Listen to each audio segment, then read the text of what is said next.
Welcome to Plat Valorant episode 50. Can you imagine that? 50. We're halfway to 100. We're twice 25. 5 times 10. A lot of mathematics, don't you, Wyatt? Don't get me started. You're going to be really excited here at 10 a.m. Let's calm down. Okay. Let's calm down. We've been doing this shit for a while, though, haven't we? Yeah. I guess you're right. We have been doing it for a while now, haven't we?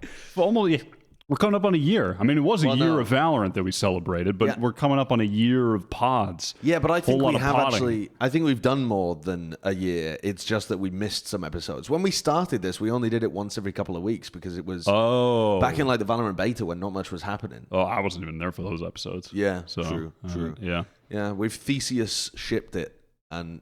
Theseus shipped it sounds like a romance. Theseus shipped it. Yep.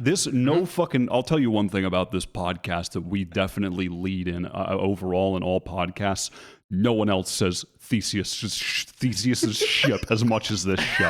The amount of times we've talked about someone Theseus shipping is no other pod does that. We're definitely on top of that. Did you just start talking about this because of WandaVision? Is that why? Is that what's happened there? What is WandaVision?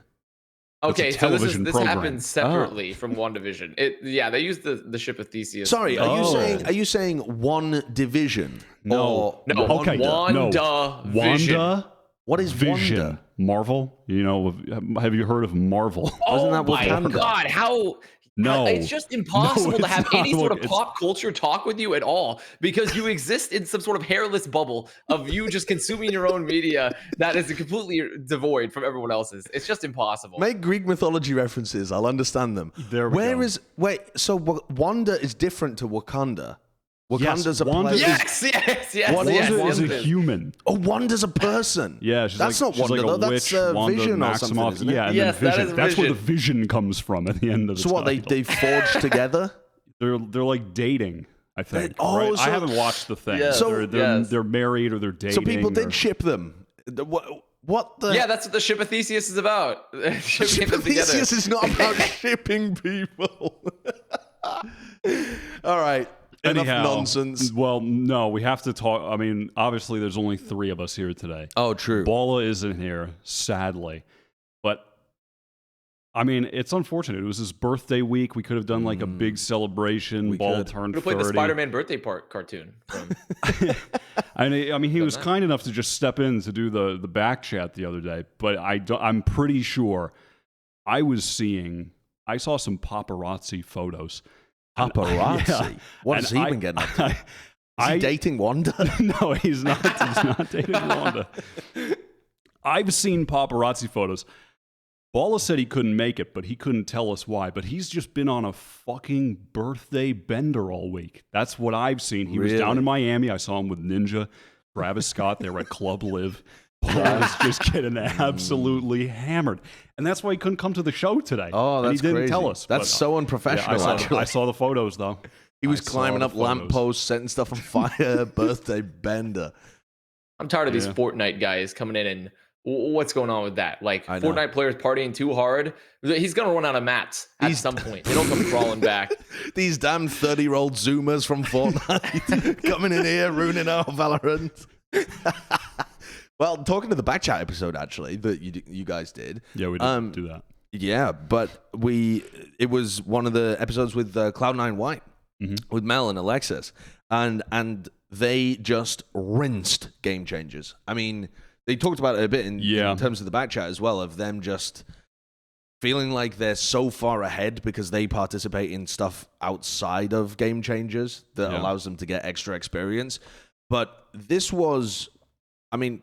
I think this was more dominant the second time around than it was the first, and they still absolutely wiped the floor with everybody the first time around. Yeah, it was. I mean, it's hard to... It'd be easier to maybe talk about things that the other teams were like on the same level as them as, versus like the amount of things that they're just doing better than the other teams is just... It's plenty. But honestly, I think perhaps the most notable one is just like confidence. Like you could see in the grand final, the less experienced players on CLG, they were not playing with the aggression or the confidence in a lot of these situations where you kind of needed an individual to make a play. They just never really went for those plays. Whereas C9 White were just playing with a lot of confidence the whole time. They were in full control of the game. They felt like they're going to win. They feel like it's already destined before they enter the server, and they play like it, right? Yeah. So I'm waiting for another team to get good before the whole of Game Changers gets truly interesting. They need some kind of like rivalry up at the top there, honestly, because even though it's a cool initiative, and I'm not, it's still great to have it within the scene. For it to become genuinely like really interesting to tune into, there needs to be some competition at the top. And it's not like when Vision Strikers or G2 were winning their regions, but they were getting pushed to the brink or whatever. It just feels like there's a enormous tier gap when you're watching these teams, honestly. Yeah, there are some cracked players on some of the lower teams, though. I think it's going to be it's a matter of time. I think with some of the roster, like the rosters just coming together and making, I don't know, I guess like a super team, but just getting a lot of the good upcoming players onto one roster, that type thing. It seems like only a matter of time. If you look at the stats of this tournament, you have to scroll all the way down to like, I want to say 12th or something until you find the first Cloud9 White player, which is Annie. Mm-hmm. And she's there only, like a fraction above some of her teammates, but they are not dominating the ACS, They're not individually popping off and clearly dominating the table, which is unusual, honestly, when you consider that they win with such dominance. But I think that shows that a lot of the other teams have at least one star player that pops off for them. Like the 300 ACS being put down for many of these players up at the top, and you have to go down, and there's Annie, the top one, the 240 ACS. That's good. It's not blowing anybody away. I think that's credit to, like, there is talent in the scene. It just hasn't come together in the right way, both in terms of being on teams together and also just knowing how the team should operate rather than a player. It feels like Cloud9 White are really far ahead in terms of just team play and having plans for the rounds and their investment in their team and the strategy that they have coming into each game. It just seems to be so much further ahead than a lot of these other teams. It's definitely a participation in other tournaments, I think, that's helping them. Like you said in Backchat earlier, because they are just, compared to every other squad, they are really pushing themselves to be in as many things as possible and try to compete in as wider tournaments as possible. So I think that's where C9, I mean, obviously all those players are really good and have a depth of experience behind them too. But I do think that playing in as many tournaments as possible and taking it, like trying to compete in many different tournaments and not even just only Game Changers, has pushed C9 White like so far ahead. Not that the other women's squads aren't also participating in tournaments. It's just C9 is by far the most consistent and like seems to be the most often trying to go as hard as possible in as many tournaments as possible. It's not even necessarily about the amount as well. It's just that they are happy to enter tournaments where they'll get shit stomped, but they learn from it, Like they're happy to push themselves to the highest tier possible so that if they do end up playing against a tier 1 team, they still have a lot to learn from that, rather than just playing in, $1,000 monthly cups or whatever, where you're a big fish in a small pond and you can't learn as much. That if it incentivizes the other women's teams to take that same approach, I think that's literally doing the job that Game Changers was created to do, which is to like give the women's teams an incentive and a reason to get mixed into the larger pool and get more experience and more opportunities, and you will start to see them gaining that confidence and also like stepping outside of just the women's only places as well, which I think is only a good thing as long as they want to do that and it's a welcoming place. Yeah, definitely. I mean that is a topic that we spoke on with a lot of depth with Mel and Alexis on the back chat, and they got into the like the pressures of being one of the Game Changers teams performing in the other tournaments and knowing how much criticism is going to come with that. And, there's a lot, there's more to lose if you get rolled in one of those tournaments, if you're like a CLG red, than if you're just random unsponsored tier 2 team. For sure. Yeah. There's a lot more criticism. There's a lot more weight on your shoulders because you're representing, I mean, they're put in a position where they are representing more than just their own team and themselves in the game, right? Yeah. So it's a lot of pressure going into that. Definitely. As well as, they're talking about how one of the reasons they wanted to sign to Cloud9 was that Cloud9 were committed to not making them like a secondary team. Yeah. They were, on equal footing of just Cloud9 Blue and support from the organization, and how other organizations would have made them a secondary team and like, oh, just win Game Changers. That's all we need. It doesn't matter if you do well in the other tournaments. But so it's important as well for the orgs to support the teams and foster, growth for them in regards to being able to perform in more tournaments, which is that is the end goal of Game Changers, and that is the end goal of that should just be what we're striving for anyhow, where it's just eventually at some point in the future this won't even really be a thing that we're thinking about, ideally. Like there will just be mixed rosters and that's a long ways away, but that is the overarching goal. Anyway, congratulations to Cloud9 White for again dominating Game Changers, and I'm looking forward to seeing what they're up to in VCT and stuff as well, because clearly this team has not really dropped too much of a step since making a shift to their roster as well. A lot of people were doubting them after they lost KD, and it doesn't seem to have particularly affected the success that this roster is able to get. So yeah, I'm looking forward to it. It's one of the storylines in the like tier 2, tier 3 that I'm very interested in following. The biggest news of the week, though, was not necessarily any team winning anything. I think the biggest news of this week came from CS. It's NBK. He's switching to Valorant.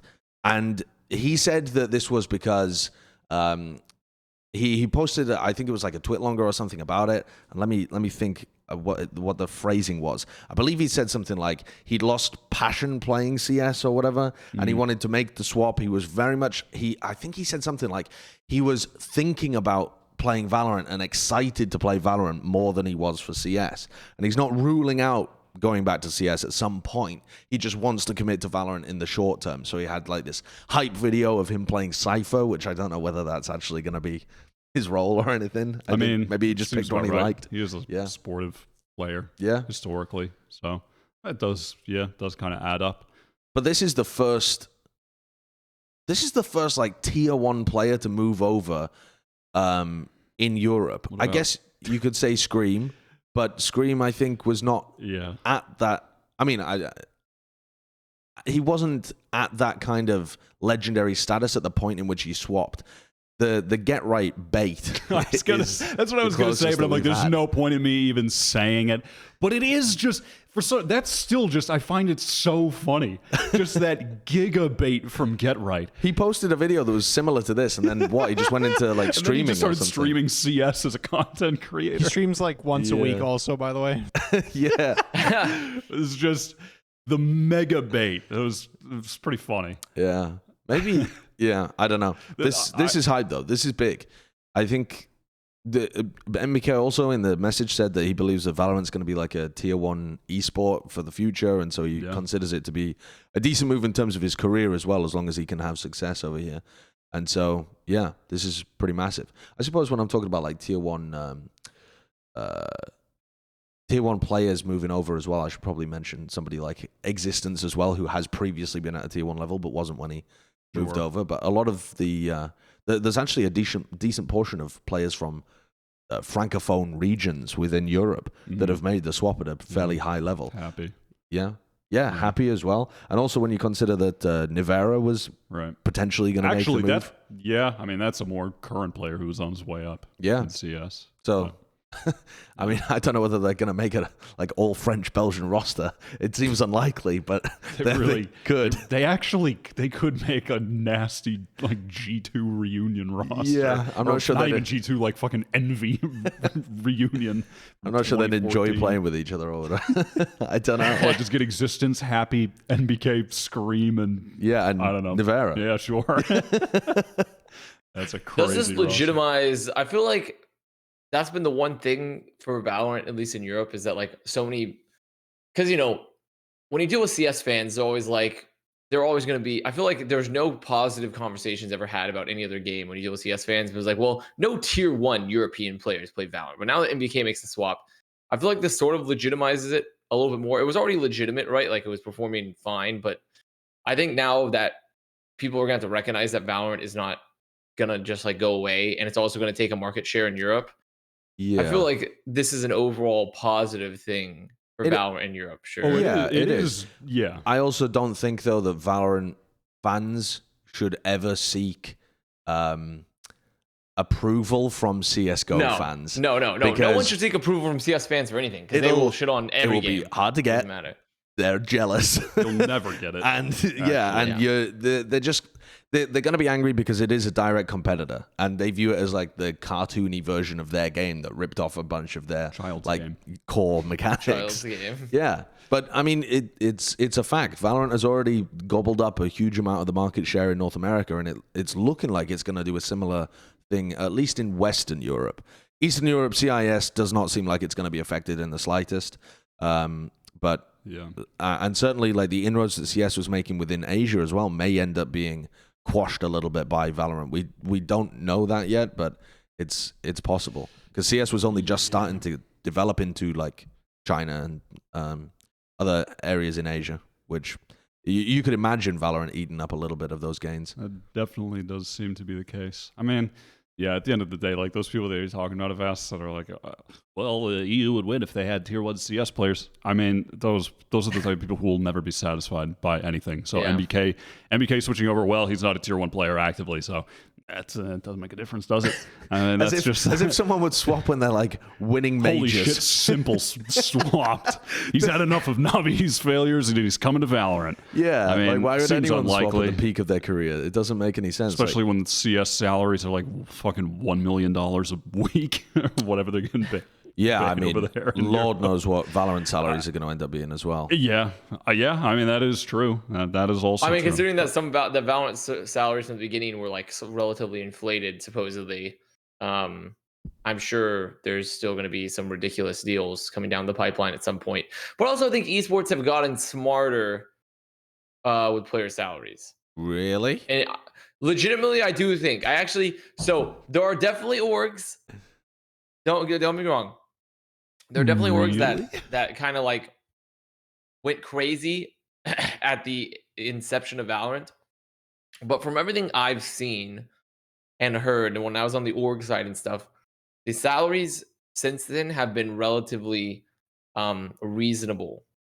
You mean in terms of them like plateauing after the initial spike rather than rising and rising and rising? Or a lot of teams also like not even starting out at a very reasonable salary to begin with, and not even starting very high. Right. So, and I think that's sort of continued on trend. So I kind of think that orgs have started to catch on that player salaries are just killing them, just fucking killing them. And this is going to be the first game where that becomes like a central focus of like more. It seems for more sustainability early on as we move through the game. Is my particular thoughts on it from what I've seen. So, but waiting down the line, maybe if we get our $40 kajillion franchise leagues or something like that, like with Valorant, then who knows? There will be like ridiculous salaries, but yeah, I mean, just on a wild tangent as well, something that's not relevant to the podcast, but thought I'd just drop in here as well. I think Complexity just got bought and is going to be publicly traded too. 27 million. Yeah. So that's substantially less than Astralis that's at like 47 million, and less than Optic, which I was like 50 something, maybe it was 61. I can't exactly remember. To be fair, I mean that makes sense at least for both those, because I would argue their brand is way weaker than both those teams. I mean, Complexity has been around forever, but I don't think it's done like a lot within the modern region of esports to blow itself up. So it does seem like a reasonable price. But I just thought I'd drop Well, that in there while we're talking about it. They should sign some content creators, maybe some Minecraft players. Good idea. Some Fortnite pros. Yeah, I mean, listen, if I was on the board, that's what I would be saying. Yeah. Guys, do we have any Maybe Minecraft some Among players? Us YouTubers. Get some Among Us YouTubers, and I think that will pop them off real quick. Hot tub streamers.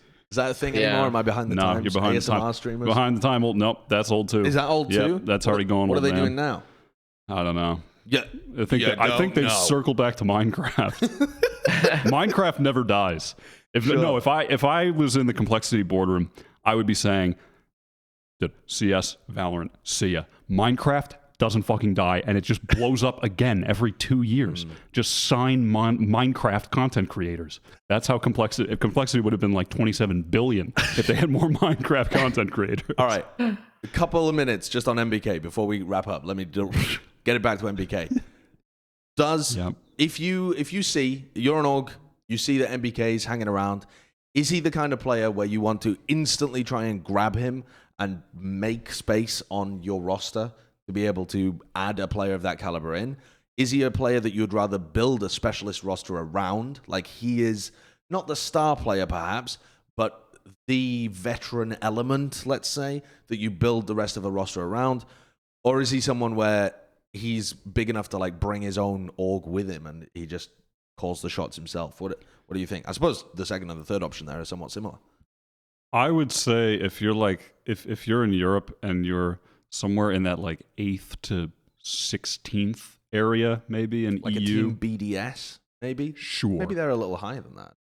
But the problem, BDS support players are cracked, and I think they are higher than that. I mean, at least by the standings, they're like top 8 right now, automatically. But sure, like, I mean, the French scene is fucking popping in Valorant, to be clear. The French scene is stacked. But, one of those teams, maybe in the French scene, whatever, that are in that like 8th to 16th, even 8th to 20th, whatever, somewhere in that kind of region that are maybe they have an opening for a support role, or one of their support players is kind of mid. I think that's where you would maybe take a chance on an NBK. Okay. Because if you slot him in, and if he does do well, he has enough name value where you get the positive from that and having him on your roster. And if he's good enough to compete at that level, sure. But any team higher than that, I don't think his brand value is enough to dictate taking that much of a risk on his potential skill if you're like attempting to genuinely make it deep in the qualifiers and maybe even make it to Berlin, Yeah, what I wonder about as well is MBK is probably going to not be as interested in signing to those kind of teams, because if you think about like French teams below BDS, you're not really looking at that many orgs, or like even if they do have an org, it's not a big org that can offer a big salary. I'm thinking about people like Alliance, for example, where that is kind of it what I was is a big thinking about org, too. but not quite there. It's not a full French team by any means, but they have the resources to be able to pay MBK a competitive salary, and they're looking to go like up in the world. Those are the kind of teams that I could see taking a punt. I don't know whether MBK would really sign to an unknown team and build himself up. Maybe he would. I don't know. I think that's kind of what I was getting at, like an Alliance type team. Yeah, I don't think. Yeah, I mean, it's a good. French. It's a good time. I think it's kind of a good time for him to swap, though, even though because of all the roster shuffles that are happening in Europe, though.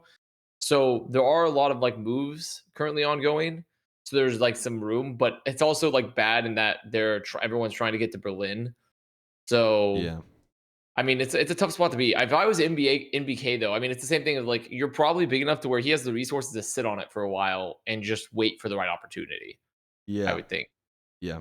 Yeah, that's true. There was also BK Rog, wasn't there? Yeah, who just beat Heretics. And they just beat Heretics as Probably well. not going to need anyone.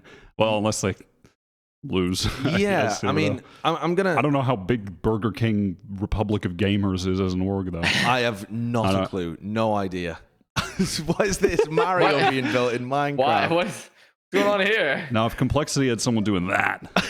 We're talking big money. All right, well, let's move on to discussing the ranked situation right now. Ranked agent win rates for Platinum Plus for patch 3.0. So this is a specific topic, but what this is showing is for the new patch that changed a ton of things, a lot of the balance, we got this infographic that has taken, I assume, only people that from Val King. Yeah, exactly. Do they have to log in?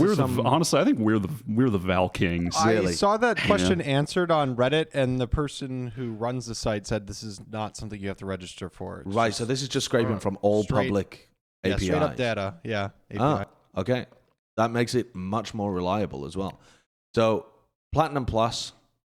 Don't talk to me. Don't talk in the chat right now unless you're high SR, Platinum Plus. First of all, the thing that stands out on this, look at our man Brimmy at the 50.93%. That's crazy. I think it's because he has his gun out. I am somewhat serious. I think that if you're including Platinum Plus, the characters that are going to have a high win rate are the simple ones. That's why Killjoy is at number 1. Because you lay down all of your shit and then you just run around with your gun out. That's Viper's number 2. But Viper's broken. That's so what I mean by that is that it's going to be a combination of powerful and simple. But with Killjoy, you have to like, oh, they're coming up, cat. I got to turn and click a button. Yeah, turn and shoot. That's all you have to do. Killjoy is the simplest agent. Yeah, but you have to activate the mollies is what I'm getting at, you know? Okay. And you have to the turret does the turret shoots for itself, but I see what you're getting at. Brimstone, would you describe Brimstone as simpler than Omen here when you look at these? I think he is. You think so? You don't even do anything when you're playing Brim, man. People are not like throwing out their fucking stim packs to try and get max value. You wander around, you place down 2 smokes, immediate gun out, I'm entry-in. That's the Brimstone you could do the life. same, but you could do the same shit with Omen in low SR as well, and you can flash yourself in.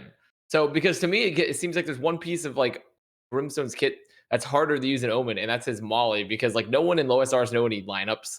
So they're just like firing that shit. While at Paranoia, you can just throw that wherever, you know? Yeah, but the Paranoia forces you to be a little more supportive, I think. Yeah. And I don't know. All I'm saying is, when I look at KO down there at 46.78, I'm not thinking, oh, KO is bad. I'm thinking everyone and their nan is trying to play KO right now. They have no idea how to play him because he's a little complicated to get value out of, and they're feeding in ranked. Yeah. And then when I look at Breach, he's hard to play.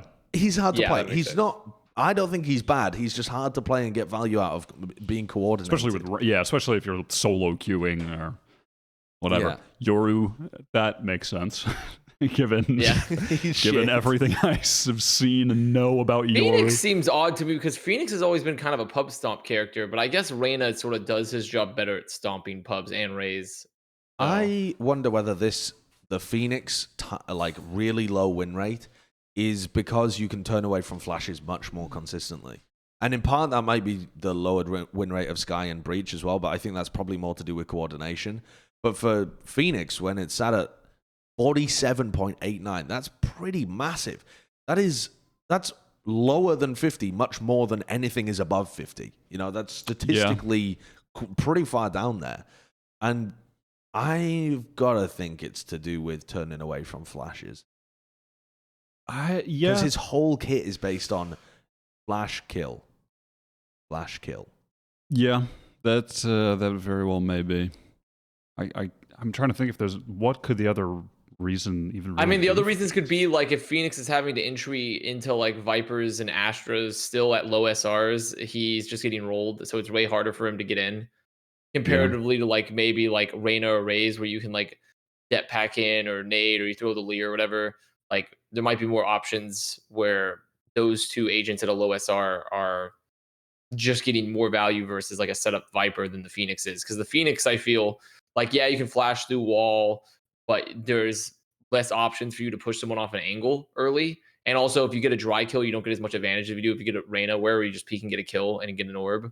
So I would like to see non-mirrored win rate as well, because I think that ends up being a lot of the time very interesting. So like, for example, if we use Phoenix as an example, what is Phoenix's win rate when he's not going up against another Phoenix?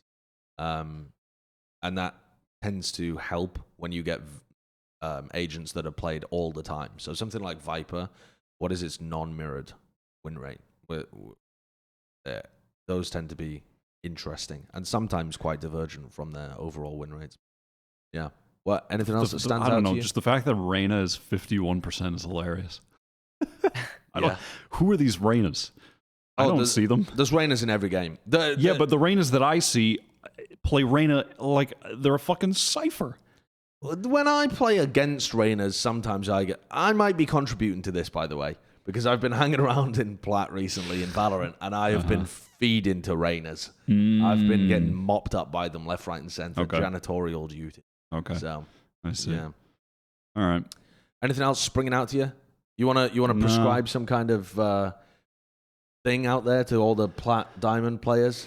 I would be curious to see what would happen if you spent a day just running a comp of the top 5 win rate agents. What was the top It's like 5? how people draft in Magic the Gathering. They just look at the win rates of each card and they just draft that. Like if we just drafted the top 5 agents and we just, I mean, it's not a bad comp. It's not a great It's all comp. right. It's got no Sova, no Sky, no information. You're not gaining any information. That's the drawback. Yes. But the positive is you got a lot of utility and you got a lot of firepower, you know? Which is all you need. I mean, also, it's a very good defensive What would comp. you I'm going to name, okay, out of the 3 things, which would you rather have in a ranked game? Okay, you've got heavy firepower, heavy utility, or a lot of info. In ranked, what would you rather have? I'm taking firepower first all fucking day in ranked, okay? And second, I'm taking just nuke utility. Info, get the fuck out of here. No one's talking. I don't care. I'll take the Reyna who's dropping 25 every game that doesn't say a word. Yeah, ranked is a special environment. But firepower doesn't necessarily directly translate into that player performing. It's just the capability to have firepower, right? Like, if you were to get into a game and you get Reyna and his name is XX fucking Chug Jugger 240 and he goes like 0 and 38 or some shit like that. Like 0 and 38. God, that's a long game. That's a long game. I mean, honestly, it's remarkable we brought that to you're OT. carrying so hard, but he keeps losing. So you go to like 8 octuple OT or something. So yeah, that's the problem. Fair enough. All right, well, let's move on. We already mentioned it a little bit earlier, but I want to talk about Heretics. When the EU VCT has begun, the open qualifiers, I believe, is the stage that this was happening in, and Team Heretics, who are not the former not world champions, I suppose, European champions, it's a different team. It's with Ardis and Paditek, who previously played for G2. They have Valorant in there, Monster. I was looking forward to seeing this team play. I thought that they had some potential, decent firepower. They fucking planked. I mean, this is round of 64 against Burger King. Burger King. They really did plank. On Ascent, they were just so messy on the attack side. They got 2 attacking rounds. Their side hits were just all over. And then they played split and they got 4 defensive rounds. The Ascent, to me, they were just so messy on attack. They couldn't put anything together on the side hits. They weren't trading for each other. It seemed like on all the it looked like just 5 players not communicating with each other is what it looked like. Like you would see artists pushing up into spawn, taking a duel. Patty texts like, "Hey guys, can we go to the site? I have the spike. I'm trying to plant. Help!" And then meanwhile, Valorant is like fighting someone else. Like they were just fighting players all over. Valorant was just kind of on his own in both maps. He looked like he was taking really greedy fights. Oftentimes, greedy in the sense that he didn't really have teammates to support him, and he would just take some really risky peaks, trying to find entries all on his lonesome without team support. There wasn't utility for him. And then on split, I felt that Heretics just did not adapt at all. BK were doing the same site hits over and over. Here comes the jet smoke down, dashing into it, raise satchels in behind, flash through with it was the same hits over and over and over. And they just could not find the answer for it.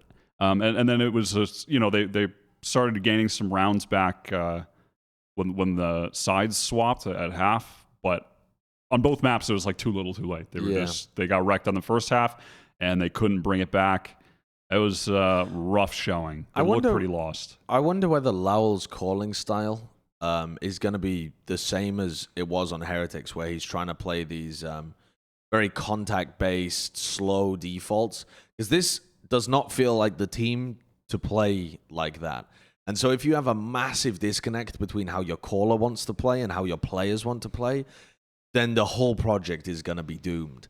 Because, well, unless one of those portions makes a big compromise towards the other direction, but then that can be very difficult because players are playing outside of how they would normally play, or the caller's calling and trying to go against their intuition. Yeah. So I'm interested in following this story. I don't think this is the end for Heretics. It's just a very rough beginning. Yeah. You can sort of see the echoes of this too when they played their earlier round games, like in particular versus MTP. They they looked really good. They looked pretty solid on Haven, honestly. But then when they got the split, they had a lot of the same issues that you were talking about earlier, Wyatt, where it felt like they were not able to adapt past their initial game plan, especially when they were confronted with like a certain type of site hit. They just struggled often, and they were playing. I think you also might have like a potential good read on it, Josh, where it feels like they're trying to play slow, but then they'll just like break out into these crazy tempo fights where they're just completely split. They don't trade properly, and it's just odd. It's just odd. I think this is just a team that needs to figure out their identity a bit and figure out, because they're just so new. It's just like a whole brand new roster essentially. Yeah, and you have to give them, time to be able to gel together for sure. We know that their players, at least some of them, have been good in the past. They've achieved greatness, but that was, at an earlier time in Valorant as well. I mean, at one point we were saying that Artist was the best player in the world.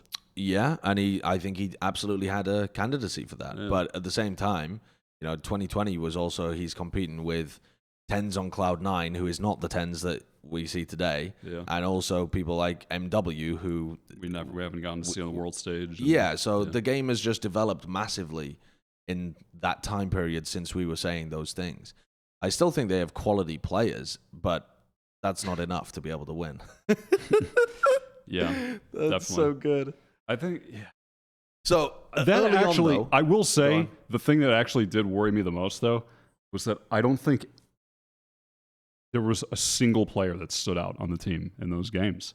They really just, individually, they looked flat, too. Yeah. There wasn't really anyone even winning, like, the odd round through sheer, we're Lowell, we're Patatek, we're Artists. There weren't any of those rounds where it was still like, oh, okay, there's like a flash of Patatek, and they just looked they looked flat in that regard, which I actually did find a bit worrying. Yeah. Like I said, though, it's got to be time. Now, having said that, the big topic of discussion in Europe recently has been who's going to win this kind of roster trade between Heretics, G2, and then Ascend. Certainly doesn't look like it's going to be Heretics in the short term. So you don't have to be early winners, but it does help. No, it does help. Moving away from Europe, though, because everybody else is still continuing to play over in the European VCT. I want to talk a bit about the North American scene, because there's still a lot of roster moves happening over there. The weirdest roster move that we've had is T1, who have joined Guild in this odd state of kicking a player and then adding a player. T1 now has Brax back.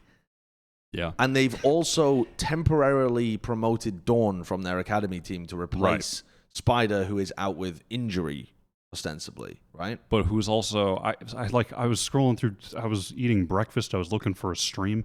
I saw Spider was like streaming playing.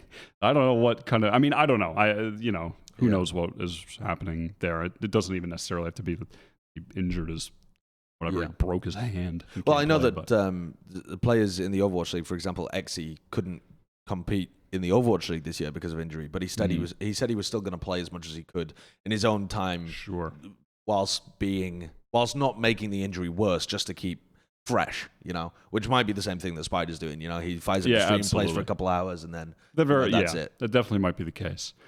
I'm gonna say something here. Okay. I'm gonna. All right. I'm gonna say it. Eight. I am actually kind of optimistic. Oh, fucking hell. No, you're Oh not. my god.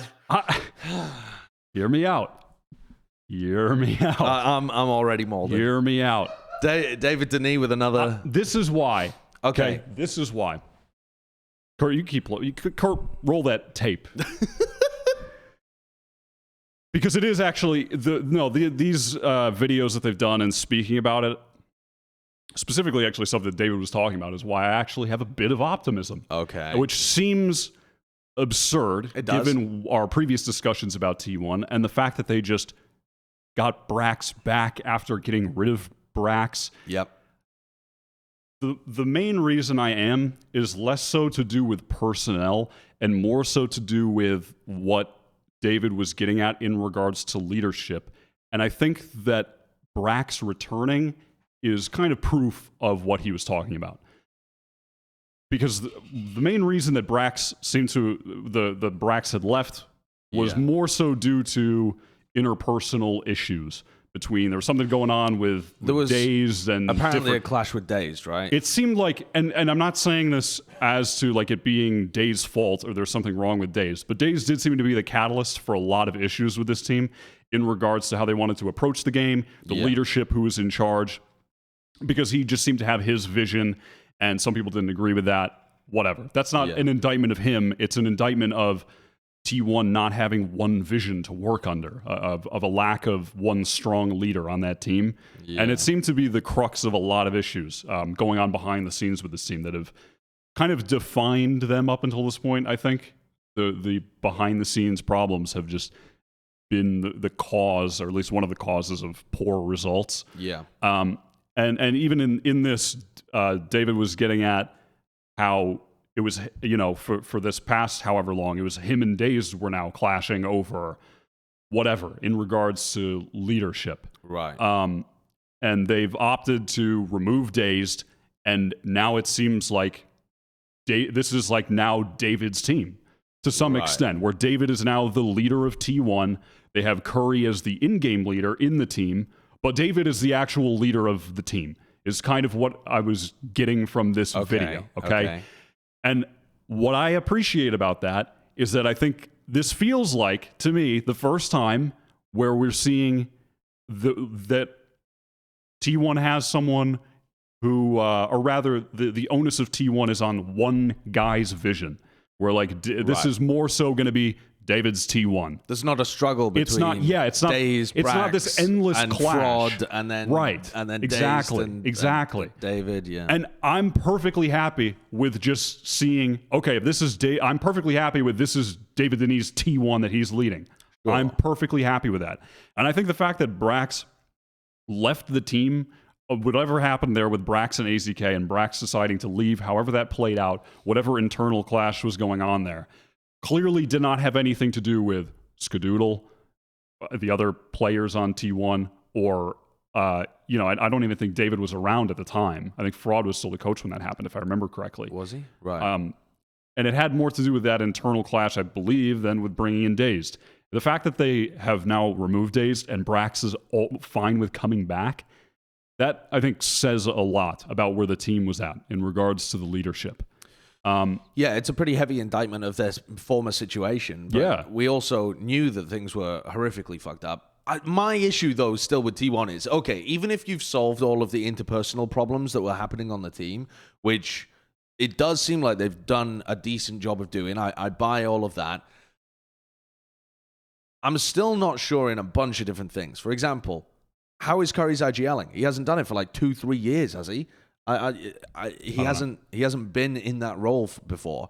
He's also an incredibly static player when he was playing within the former system.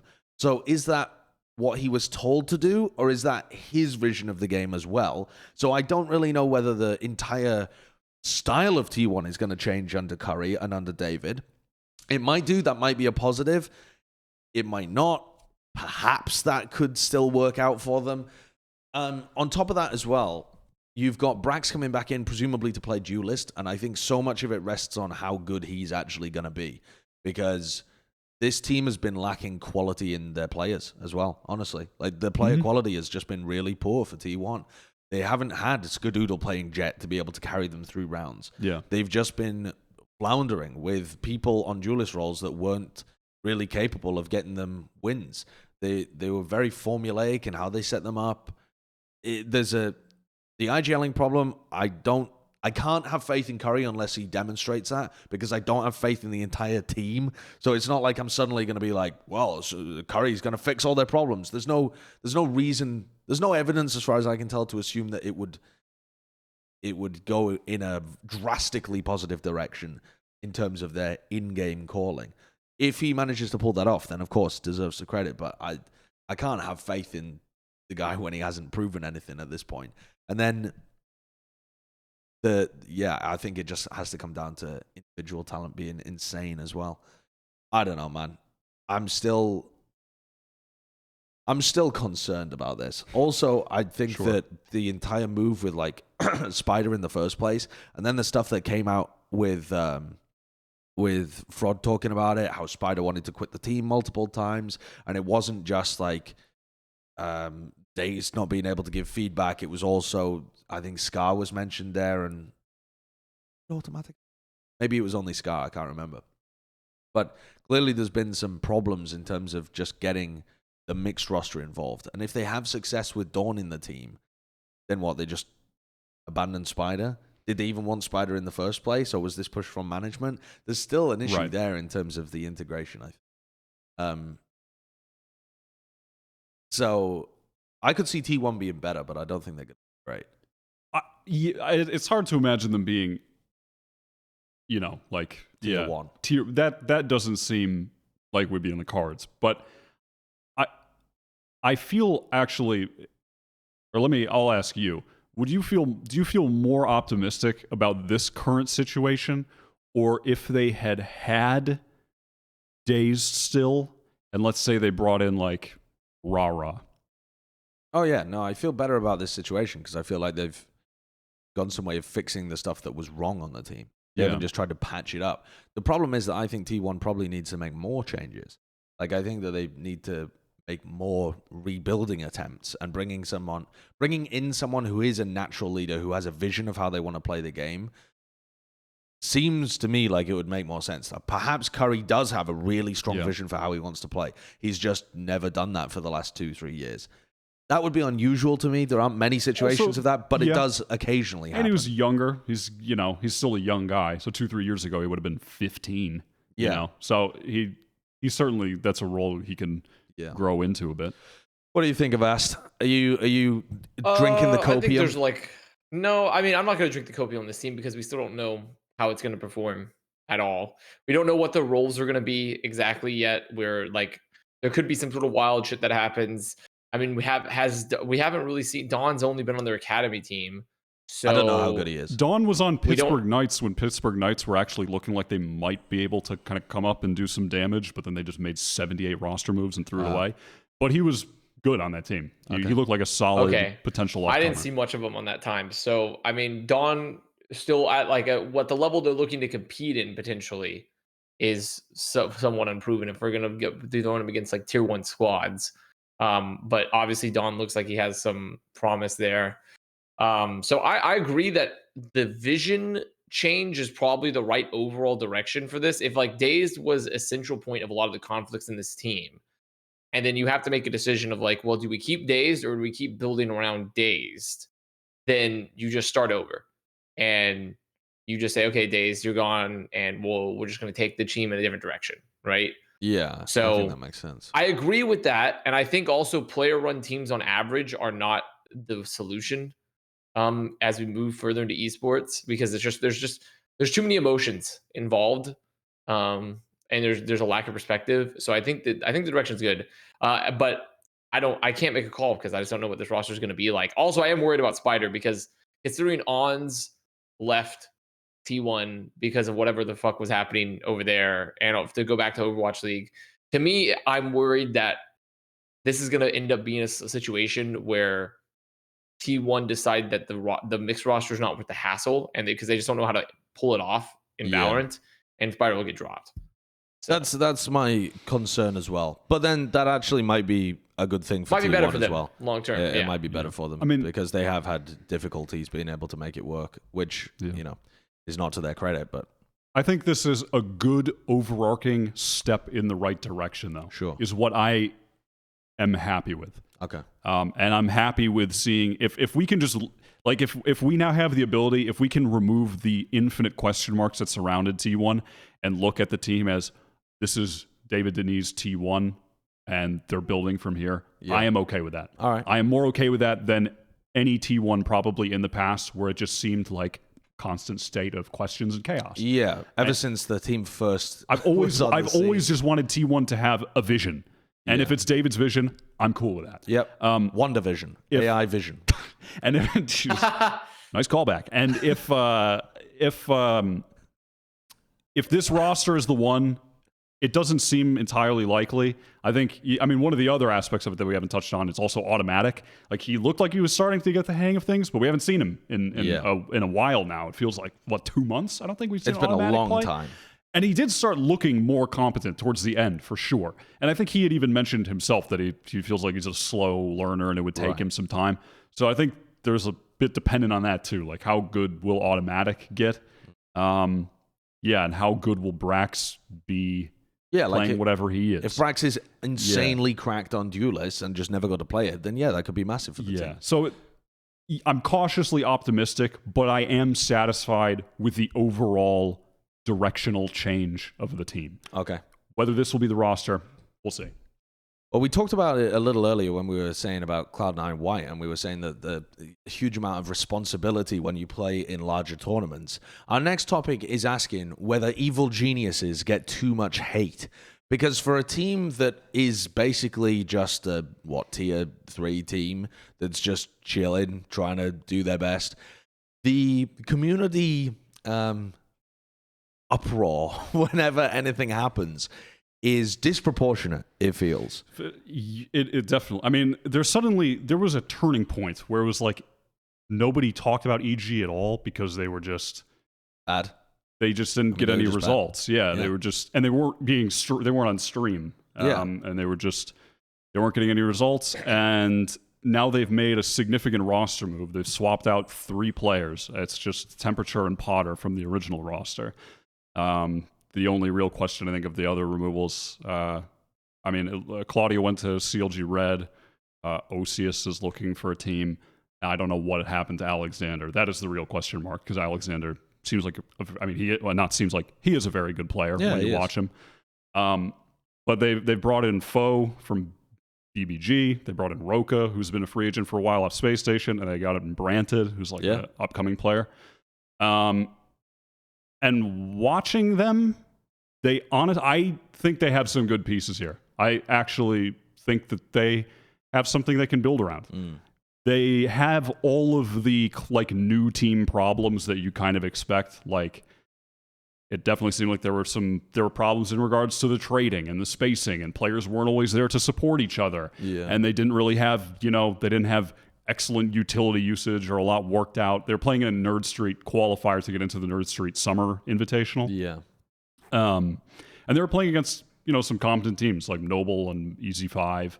And they were still doing pretty well despite being a new team. I think notably, Branted looked like he had some sick mechanics. He looks like he definitely has some potential on Jett. Foe still looks like a really solid support player.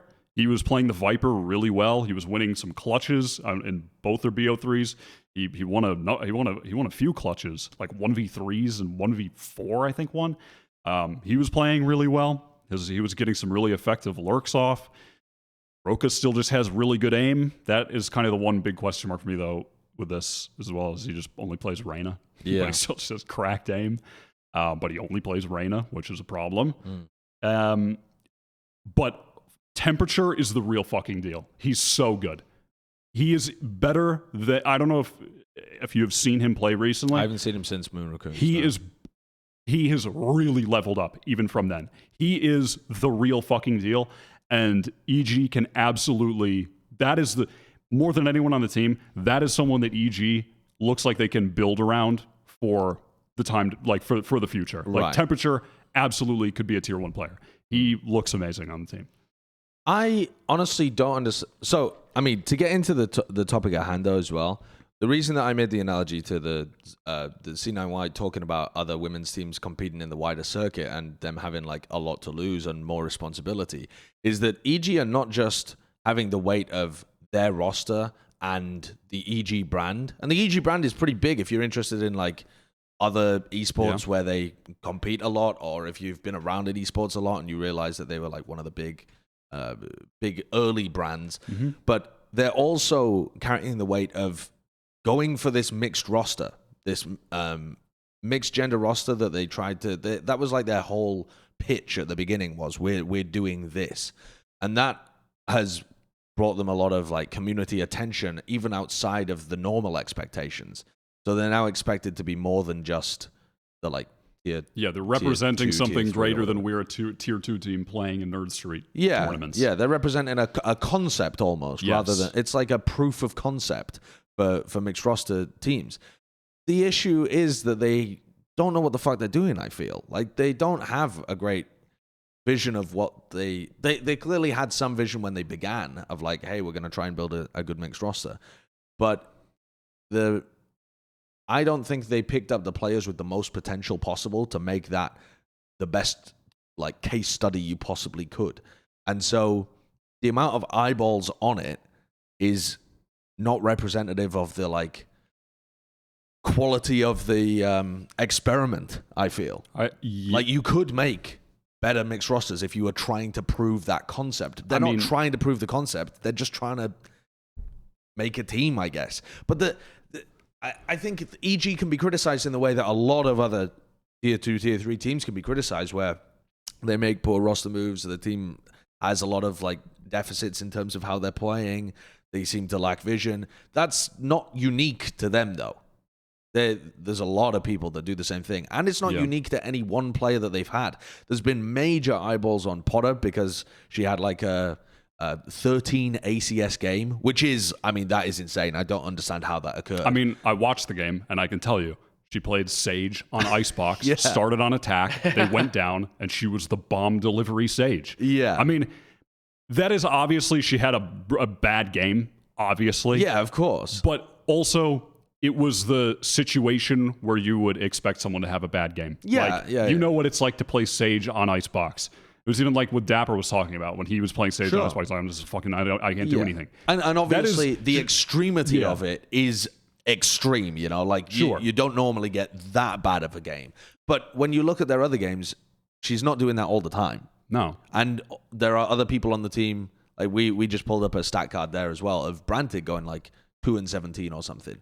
The team's getting shit stomped by some teams in tier 2. Also, so you're gonna have maps like that. People are definitely. I was seeing people jump out the window Jerry's posting after they lost the first map to Easy 5 and then they won the second map in the series. Like, fucking relax. But people, it has become quite trendy to hate on this team and hate on Potter specifically. I mean, I don't necessarily think though that Potter is the player to build around. Like, I don't think that if you want your brand to be, if your kind of guiding light with building a team is, it must be a mixed gender roster, so we must have some women involved.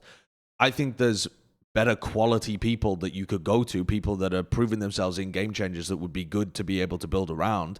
Not that you could never make a great team with Potter by any means, but if that is your guiding light, your guiding principle as EG, then I think there's other talent that you could try out for sure. You don't have to build a team around one sacred person by any means. Sure. I think the question to be asked in that regard that I have not seen anyone ask, because why ask? Just hate. Is like, if you were to compare it to like a Shinobi, for instance, the question is, how much value is Shinobi bringing to Cloud9 as a leader to offset low fragging? Yeah. That would be my main question. And I have no idea. How much does Potter offer to the team as an in-game leader that offsets lower fragging? The problem with that would is be my that question. With them getting kind of rolled in a lot of their maps at a tier 2 level, it's unlikely the IGLing is good enough to be able to make up for that. But and this is where the issue lies. as well. The first roster they had was just not a good roster. They did not put together a good roster. No. They have leveled the roster up outside of... I mean, the Roka for Alexander thing is a little... I don't get that completely. I just don't know what happened with the Alexander, what the backstory is there. Roka and Alexander, similar firepower in regards to their actual aim and getting kills, but Roka just only plays Reyna. Which is... And it is a bit odd. And even if you wanted to further the mixed roster thing, that's where I feel like you could probably bring in one of the like cracked duelist players from Game Changers, bring in like Maddie from GX3 or like Lynn from MILF or something. Like try one of the cracked duelists and bring them in. You got a giggle out of that one, did you? No, but seriously, the name makes me laugh. But this roster they have now is going to be way better than the roster they had before. And we will also get the question answered as to how much Potter is probably doing as an in-game leader. Because in the games that they've played so far, they look like a team with good pieces. The job of the in-game leader is to put the pieces together and make it a more competent unit, right? They have better pieces than they had on the previous roster. Okay, let's see what they can do with this one. I'm not a fan. I'm just not a fan of the jumping out the window, and we're going to overreact to every stat line because they have something to build around now, and it's now it's in their hands to actually put the work in and make it happen, right? I mean, I don't think they're going to be like a tier. I can't imagine this team being like top, certainly not like top 8, but if they. I think they could definitely be in the top, absolutely be in the top 20, but like top, I don't know. I'd have to look at the top 20. Yes, definitely. Okay. I think with temperature, foe and Roka, if they play, especially if Roka, if we ever get to see Roka potentially widen his agent pool a bit, I think top 20 is 100% achievable with this team. But it's more so, what's the goal of EG? With this roster too, like, because to me, I feel like their goals have been kind of ambiguous so far because it seems like more so the goal has been we want a mixed gender team, but we don't necessarily like what's the success of this team going to be, right? And it feels like this is the right direction, but where do they go from here? And even though it's like cool and trendy to hate on Potter necessarily, I think Potter could have a lot of intangibles like you talked about, Wyatt, with the Shinobi problem, the ship of Shinobi. How many times can we replace Shinobi? Can we make the same team? But I do think that's the real crux of this team in a lot of ways still is figuring out like what the overall direction is going to be and where does Potter fit into that here. Because I think all their pickups have been, I think these pickups are great. And I have a slight bit of a bias because I like Foe just as a person. Used to play video games with Foe, Wyatt and I both. But I do think that this is like an overall pretty good squad, and temperature actually does seem like kind of nutty. So, yeah, the comparison to Shinobi though as well. Shinobi did end up getting cut from C9, and C9 are now way better with a higher like they're. I don't know. The game is young enough. But also they drastically changed their whole team, right? They did, not just Shinobi. They did. It was not just Shinobi. No, you're absolutely right, and that left like. That was part of the reason that Tens ended up leaving the team as well. So it did have cascading poor effects for the organization for a while. But we're young enough in the game scene where I don't think you necessarily need to saddle yourself with low fragging IGLs. There's just so many good fragging IGLs in the game. It doesn't feel like a thing to compromise on early on. Well, I mean, it depends. It depends how good somebody is, I'm sure. But a lot of people who are in the IGL role are still able to have impact in the server in Valorant as well. Sure. Anyway. I mean, at the end of the day, though, again, this is... I don't think anyone... I certainly don't look at this roster and expect this to be like, this is the final form of EG. Sure. But they are in a way better place than they were before. And yeah, they have good pieces now. They have something to build off of, and this is also a time, I think, then for Potter to prove more of her value as an in-game leader because she has way better pieces to work with than they did before. They leveled up some of their roles pretty significantly watching the games. And now this is more of an opportunity for her to prove her worth in that regard, more so than just being a fragger. Yeah. NRG have also made some moves, and they added Wedid, a player that we were wondering where the heck is he going.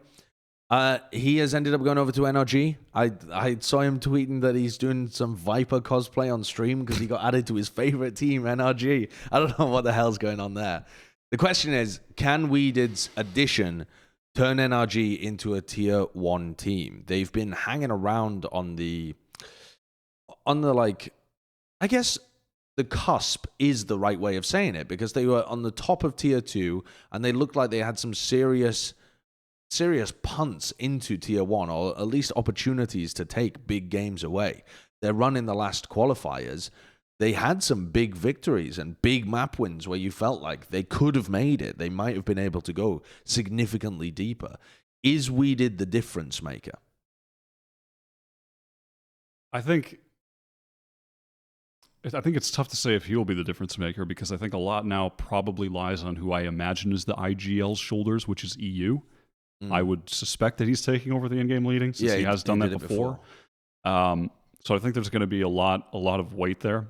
I mean, this certainly is a level up in terms of ragging on another role. I mean, Wedid is definitely a more skilled player in that regards than Daps was. As Mechanically. The mechanical god, of course. Yeah, the mechanical god has been usurped by, I don't know, the mechanical super god. I don't even know what's greater than a god.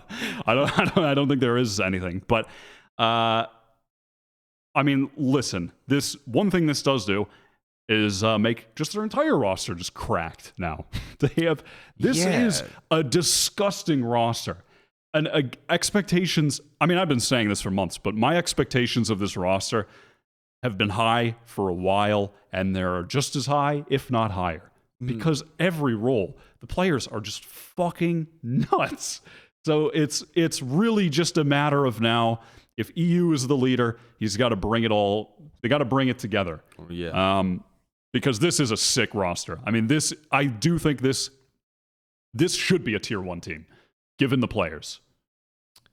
Yeah, I'm inclined to agree. As long as EU's calling is good, and I feel like it was pretty competent in the flashes of times that we saw him calling before, and he's working with much better pieces now. As long as that aspect of their game is still fine after Daps leaves the team, yeah, this team has all the talent they need to be able to make it to that kind of level. There we go. Bought the Viper stuff. Stream should happen mid-July. Purple devil emoji. That man's he's ready to be a nasty boy on stream. Yeah, I do not want to see Viper cosplay purple devil emoji. Well, you might not, but I know a lot of people who are going to be tuning in. Yeah. Begging for foot pictures. Good Lord. I am excited to see this roster, though. I am. I mean, yeah, they've got all the pieces. They have nasty firepower. I'm excited to see them play. They should be a tier 1 team. And also, they do have a new coach as well, so it'll be interesting to see what... I mean, you always can't obviously tell for sure what Josh RT will be doing behind the scenes, but I know Ball spoke of him very highly from playing with him in the past. Yeah. So I'm excited to see what happens there, too. Yeah. This is a nasty lineup. Like, the individual talent is crazy. Yeah. It is just every player on their team. I mean, they have a roster of 5 people who... I don't know. It feels like they can just out-aim anyone in any situation. Any of them will just suddenly turn on and just kill 3 people alone. Just all flick headshots. I mean, this is just a crazy roster. Yeah. They should be looking for... they should be looking for tier 1 success at this point. Where did they actually end up finishing in the previous qualifier, Kurt? If you just scroll up, where did they went out in the lower bracket round 2 to version 1. Okay. Because I remember they made it pretty deep, but they actually underwhelmed a little bit compared to our expectations. They underwhelmed me a bit. That perhaps was because we weren't aware of the beast team that version 1 was going to be turning into. Because at this point, they had just got Whippy. They were on this run, and we didn't realize the peak that this team was capable of. So losing to version 1 in this instance is not I mean, I don't think that's particularly bad with the benefit of hindsight. So Sure. I think big things should be expected. Yeah, I for me, the talent, once again, NRG continues to build an extremely talented roster here. And also, I love Wedid just because his Twitter game is hilarious to me. Everything Wedid does on Twitter is super, super funny. And he's definitely a really good player. And we were all kind of flabbergasted a little about the move with when he left XSET originally anyways, because we never felt like Wedid was the issue for that team at any point. I felt like that was our consensus, is that like Wedid was fine. He played his role. So I think this is definitely a good replacement for Daps, if probably an upgrade, definitely an upgrade. It's more so still like, what is the IGLing going to be for this team, and how do they make their roster pieces work? But there should be no reason that this team does not perform to a tier 1 level when you look at the talent on the team now. And I think they're going to be more, they're probably, especially with the addition of Wedid now, I think they're going to be able to play, their agent pool is going to be sick moving forward, and like how many compositions they can play as well. So I think this is going to be like a really cool roster to keep an eye on. It's more so where does the IGL situation lead them? I mean, you just brought it up as well. XSET is the next team we want to discuss here, because they've added a 6th player to the roster, which has always been confusing within Valorant. I think the only team that's actually pulled it off was Heretics, and even the players on Heretics didn't like the fact that they were playing in a 6-man roster. Yeah. So this is a weird one. I suppose the other one that's been relatively successful are like Cloud9 at being able to develop players and put them in, but at that point, it's not really a 6-man roster. It's just them having someone on the bench who's a development player ready to supplant one of their main roster players. Perhaps that'll be the case with Zekken as well. What can you tell me about this guy, Wyatt? I am unaware of Zekken. Zekken is like, he is the community's, he won the community upcoming player award. Okay, essentially, which is like, you've impressed Reddit for the upcoming player of 2021. Okay, and he has earned it to the extent that he was both a good fragger on multiple roles. He was playing Duelist, he was playing Sova, he was playing all types of shit on Noble. So he was multifaceted in that way, and he was also the in-game leader. And he's pretty young; he's like 16, and he was the in-game leader for Noble too. When Noble were kind of on the come up, they beat LG in the qualifiers. They were playing together with the same roster for quite a while. Into 2021, until that roster kind of fell apart in the last month or two. So yeah, definitely. Hold on. Did they use the purple devil emoji as well? Yep. Just nasty people. The road to Berlin the purple devil is just, that's what you show that you're being devious. You're being mischievous. Yeah. Yeah. Are you being mischievous to just try and qualify for your job? Yeah.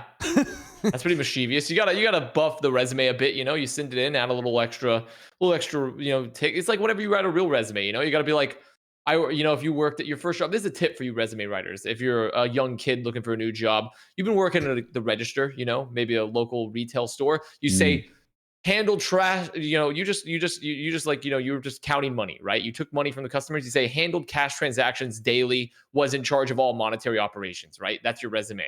Devil. You put the purple devil right after that, because really, you just worked the register. That makes it sound like you were taking some off the top if you put the purple devil emoji afterwards. Well, I mean, obviously, but all financial you're responsibilities. You're buffing the resume up. You're being mischievous. I like that a lot. I'm gonna send that into Nate. Lie to your future employers. You're not lying, though. You're not lying. You're just describing your job in a very generous manner. Right, I see. That's all resumes are. Is that how you got signed at Envy? Is that why they never used you? Yeah. That's exactly it. Exactly what happened. I gave him a lot of purple devil emojis, and they were just like, wait a minute, he's not that devilish at all.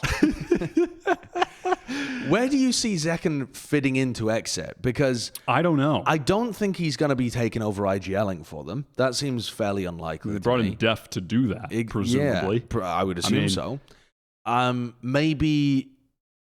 Maybe the integration of Def has not gone as they wanted to. Maybe Zekken's just a young developmental player, and maybe they think about replacing one of their duelists in the future or something. Okay.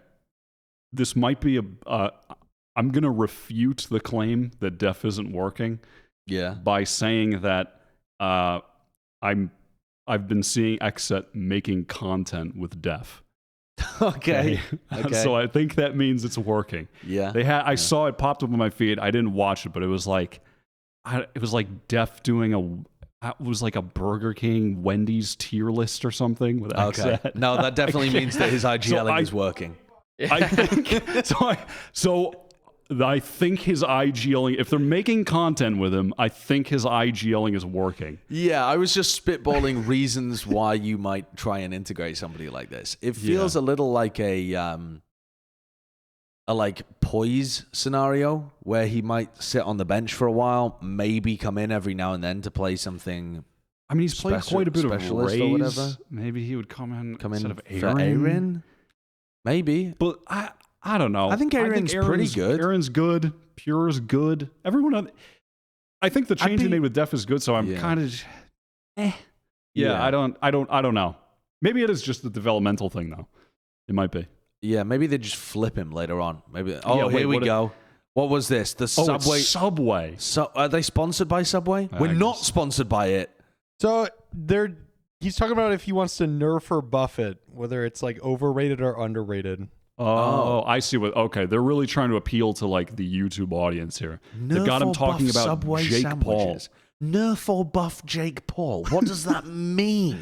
That means they're going to reduce his size. How much of the shin bone length can you take out from him? How are you going to nerf or buff him?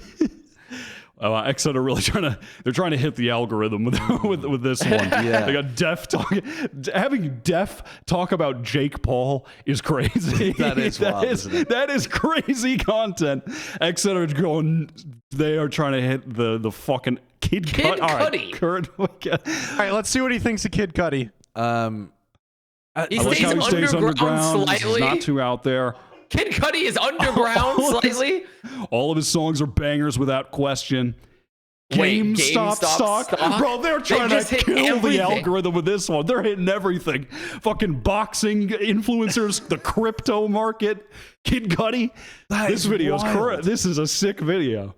That is absolutely absurd. Guinness beer. Hold on, let's see what he thinks of second. Guinness. If he disrespects Guinness. Okay, me and my beer friends at home, especially in England, drink like water pretty much. Personally, I don't like the taste too much. No, I'm gonna have to go. I understand that because I'm not a huge stout. I'm not a huge stout person either. This one might be really important to a lot of people, so we're gonna see if he likes I really cats love or not. Cats. They kind of do their own thing. I really like that about cats. True. We have one called Oliver right now. He's a Russian blue. A Russian blue. Yeah, Russian blue. Are they blue? Yeah, blue. Yeah, they're blue. Dabba dee bada die. Nice. Okay. He likes cats, but he doesn't like Guinness. No. Those are. I mean, not the. I think stouts are a very acquired taste. And I like dark beers. I just don't like stouts that much. So. Yeah. Okay. Well. Yeah. Dude, that'd be crazy if they started doing Valorant boxing. They have like Def and Steel. God, I'd love that. I would love to see that. Just to have like Wardell and Shazam reignite the TSM and Sentinels rivalry in the boxing ring. There's no way that people would allow their players to do that. Just anything where your hands could get damaged, heads could get damaged. How many pay-per-views are we bringing in? That's I think it depends on thinking. what tier the teams are. Also, if it's like tier 2 teams that used to be good and they're struggling now, like they were back in right. You got to get back in the limelight. Cutler's, oh shit, I can't get any good offers after getting cut from TSM. And then Cutler goes and fights, I don't know, Angel.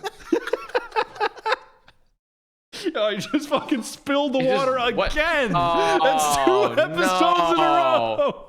2 episodes in a row. I should put it on the table. All right. He's just spilling everywhere. What's I'm even gonna pause the episode. This guy's hand-eye coordination is egregious. I don't. Does he not close his water bottle when he puts it on the ground? Whoa! Disaster averted. Yeah, well done, dude. You have the awareness. Nothing happened. We're fine. You have the awareness of a bucket. I mean, no, because if you had an awareness of a bucket, nothing would be spilled. A bucket would not be spilling anything. He'd be perfectly acclimated to this job. The awareness of a sieve. Fucking Lord. All right, where the heck were we? All right, next. Next, actually, one of the funniest stories that we have on the show, in my opinion, very similar to T1 with Brax, actually. I mentioned it earlier. Oh, yeah. Draken got booted from Guild and then got re-signed to Guild. And I don't understand any of the whys or wherefores or hows. I don't get it. Maybe it was an accident? I don't.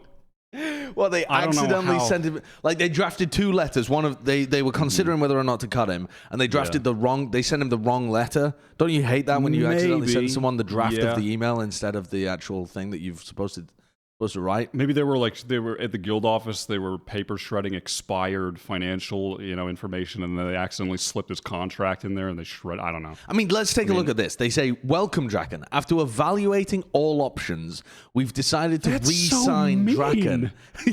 Yeah. Wait, you can't do that. They're like, we looked and there was no one better, so we've decided to go back to Draken. Hashtag guild gang. We believe. I mean, that literally is what the opportunity statement says. I have a question for you guys. Don't you normally look for other players, like the higher ups, while keeping the player on your team still? Instead of cutting them first? Generally. I mean, you can't. But I mean, what was Guild? I mean, Guild, they had, what was the, because they cut him, what was the time? They cut him like right after. It was like June 12th. Which was around, it was like a 14-day time period. Turn around. 14-day time period. 2 weeks. To me, I'm going to be honest, when I read this statement and when we look at the time frame, I legitimately just think they fucked up. I think they were just like, oh shit, like we need to we want to make a change and we can't find anyone to fit the roster in time, so we just got to bring Draken back. I mean, you can't. How does that even You can't say we've decided to re-sign Draken after evaluating all our options. Hashtag guild gang. You can't put the hashtag guild gang after that. Also, that is so shitty for Draken. Like, you're being re-added to a team that you know wanted to cut you. Yeah. I mean, listen. But I mean, Draken. he's getting paid. Maybe Ed Sheeran was whispering in his ear. Yeah, maybe. Yeah. He was just like, Draken, you need to get a new Ed piece. Sheeran was like, that Draken guy, he keeps fucking up, keeps playing Yoru in your games. He's throwing them, he's throwing them. And David Beckham's like, oh shit, we gotta remove him. And then they're like, yeah, okay, David, we'll remove him. And they're saying to Draken, don't worry, we'll add you back in a couple of days. He won't even remember. He won't even notice. He doesn't look at our Twitter. Yeah, that feels bad, especially because it's kind of like a no-win situation where like if you lose, they're like, well, time to cut Draken again. If we don't do well in VCT, if we win, then like there's still the shadow of like, well, they wanted to cut me, so would they still want to keep me? Type of situation. Because like I don't know of any other way to look at this move. I would just I just don't know. I don't know how any else to look at this. Get that temporary Get check. That fucking check as long as you can. This is like one of those scenarios. Money out of David's pocket as long as you can. This is one of those circumstances that they tell you about when they're talking about like employees interacting with their employer, where what's the fucking classic advice? It's something like, if you're asking for a raise, make sure you have something else lined up. And what the fuck is it? If they say, why have I forgotten what the classic advice is? I've never worked a real job in my life. That's why. I know what you're getting at. It's what are you trying to get to? He's saying, don't ask for. Wait, no. Oh, that's it. If the classic advice is, if you go to your employer and you ask for a raise, and they say, no, we can't give you a raise, and you say, well, I'm quitting unless I get the raise, and then they give it to you, you better have another job lined up because they're thinking of firing you anyway. Like they didn't want to give you the raise. They're looking for a replacement. They're actively looking. This feels to me like a similar thing where, okay, I'm not saying Draken instigated it by asking for a ridiculous paycheck or something, but if you get cut and then re-added, Draken better be looking for a new job, like right now, because they're just waiting for an opportunity to cut him again. If I'm Draken, that's all that's going through my head is they couldn't find a replacement quickly enough this time. Next time they will. Next time they'll plan to remove me. So I would play, get the bag by all means, And you got to just turn up in the games. Yeah. Turn up in the games and then get signed elsewhere. Yeah, and then get signed elsewhere. That's really the key. Yeah, I mean, actively be looking for another home is what I would absolutely recommend. It's a little bit harder to do for playing because, like, you pretty much just have to be on the lookout for opportunities as they come. You can't just, like, you don't just throw your resume into Indeed.com and be like, looking for player role here in Valorant. Like, you have to just kind of like be open to opportunities that if someone's looking for a roster move, you just request a trade or something. This might change the narrative a little bit because I found this tweet. So maybe he just had like a mental break and asked to be released. And then maybe after 2 weeks, he changed his mind. Wait, what is the tweet above this? Yeah. This is the one where he was released. Oh, wait. Oh, sorry. But he begins this as if he's like modifying one of their sentences. You know, he says, from competitive gaming. Did they say he's leaving Guild or something? Oh, this is Draken. Thank you for this time with Guild. I've evolved so much as a player and a person due to Yassine, Malcolm. Who the fuck is Malcolm? Malcolm? I don't know. Maybe a manager. Leo, Safe, and Andre. I truly wish you the best and good fortune, but it's time for me to take the next step. I'm very driven to compete more, but I'm taking June, July off competitive gaming. Right. This sport takes a toll on us, even though we might not notice it sometimes. I'll be spending time with friends and family to reload my batteries and be prepared for the next journey. So he says he's taking June, July off. So they just removed him from the books to avoid paying him while he took a break. That's it, essentially, right? And then they had to add him back earlier, so maybe they asked him a favor to like, oh, can you actually play VCT? We're desperate. We really need you, or something. Yeah, maybe. Or he feels comfortable enough to come back. Yeah, maybe he just felt refreshed after only a bit of time. Maybe he got... Listen, I would love to... In my current situation, when I haven't seen my friends and family in the UK for a long time, it seems like a good idea to me to spend a couple of months with them. After a couple of weeks, I'd be good. I'd be good. Also, hanging out with my family for a couple of months would fucking drive me up the wall. I mean, maybe that happened. Yeah, and also we don't know. I mean, it was 2 weeks from the announcement, but Guild could have been taking a break before then, anyhow, just because they weren't playing. So I mean, maybe it's very likely they were. Definitely possible that he's had more than 2 weeks off, and maybe just feels ready to play again. Okay, well, I'm glad you found that additional info, Kurt, because we were just blowing smoke out of our that we were asses. just speculating. Yeah. To be fair, like if you had no other context like that, I feel like it's just very fair to assume that looks like a weird ass situation there. If you have no especially other because the org at no point mentioned it being Draken's decision. Yeah, they should have mentioned that. They absolutely should have mentioned that. It could just be the social media person just not really knowing what's going on. It could be, yeah. They're just like Guild says, write a blanket statement. Yeah, we have released Draken. Yeah, okay. I mean, in terms of Draken though, all the best in terms of like getting the break or whatever. He said the sport takes a toll on him. I think he has been the most shaky player for Guild, and if they were looking to have somebody, this perhaps would have even been a nice time to see like what does Guild look like if they grab another upcoming or top tier free agent that would play that smoke role for them. I think his decision making has been a bit wonky for them in the games. So I thought it was very weird that he was coming back because it was going to spell doom and gloom. Like the internal situation would be weird, his mental would be weird, but it seems like there isn't really that element to it. It's just the same roster is going to be competing. Expect the same things from them. Yeah. Yeah, I don't see Malcolm much is Bonka. changing here. Bonkar's name is Malcolm. Malcolm to me doesn't seem like a very Swedish name. I don't know, but that well, really it's caught me off spelled guard. it's spelled in a Swede. It has the K though versus the C. Ah, Malcolm. That's more Swedish. Yeah, Malcolm, Malcolm. as they call him. Yes, that's what they call him. Yes. So yeah, I don't know what this doesn't really move the needle all for Guild because it's just the same roster. So yeah, fucking funny. Who knows? Yeah, it's funny weird. though. Well, yeah, that's that topic. Yeah, less interesting than the Brax discussion after all, actually. All right, next topic. What have we got here? We have Faze. I'm not actually going to go there. They've signed their second baby. They've got BabyJ and BabyJ. They've got a little fucking nursery going on, and they're going to have to look after them. That is going to be a killer for the casters, is the first thing that jumps into my head. Yeah, it'll be funny, though. It'll be amusing. You've got BabyJ, BabyJ, Sam, and who else would you put on that team? BCJ, BabyJ, BabyJ. That's so hard. Yeah. Well, this is to replace Marved. presumably. Who is and BabyJ plays a lot of Sentinel, at least when I've seen him play. Are they going to swap Zach to like smokes then?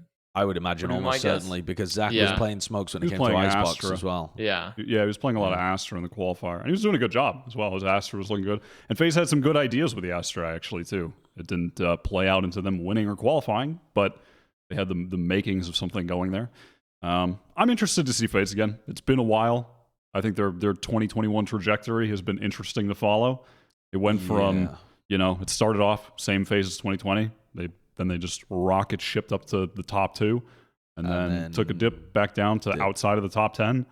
And who knows? We'll see where they're at. It feels impossible to predict. It really does. Yeah. Like there's no reason I think to predict that they would go back to being a top 2 team, because that felt like such a magical moment of everybody being on the same page and finding a style that just perfectly fit them. I don't think this is. I don't think the change to ship Marv, not ship Marv down. It's like it was their decision, but to swap Marv for BabyJ, fuck me. I don't think that's gonna be. I don't think that's gonna be the difference maker. Unless what the actual difference maker is again finding a system that works really well for them.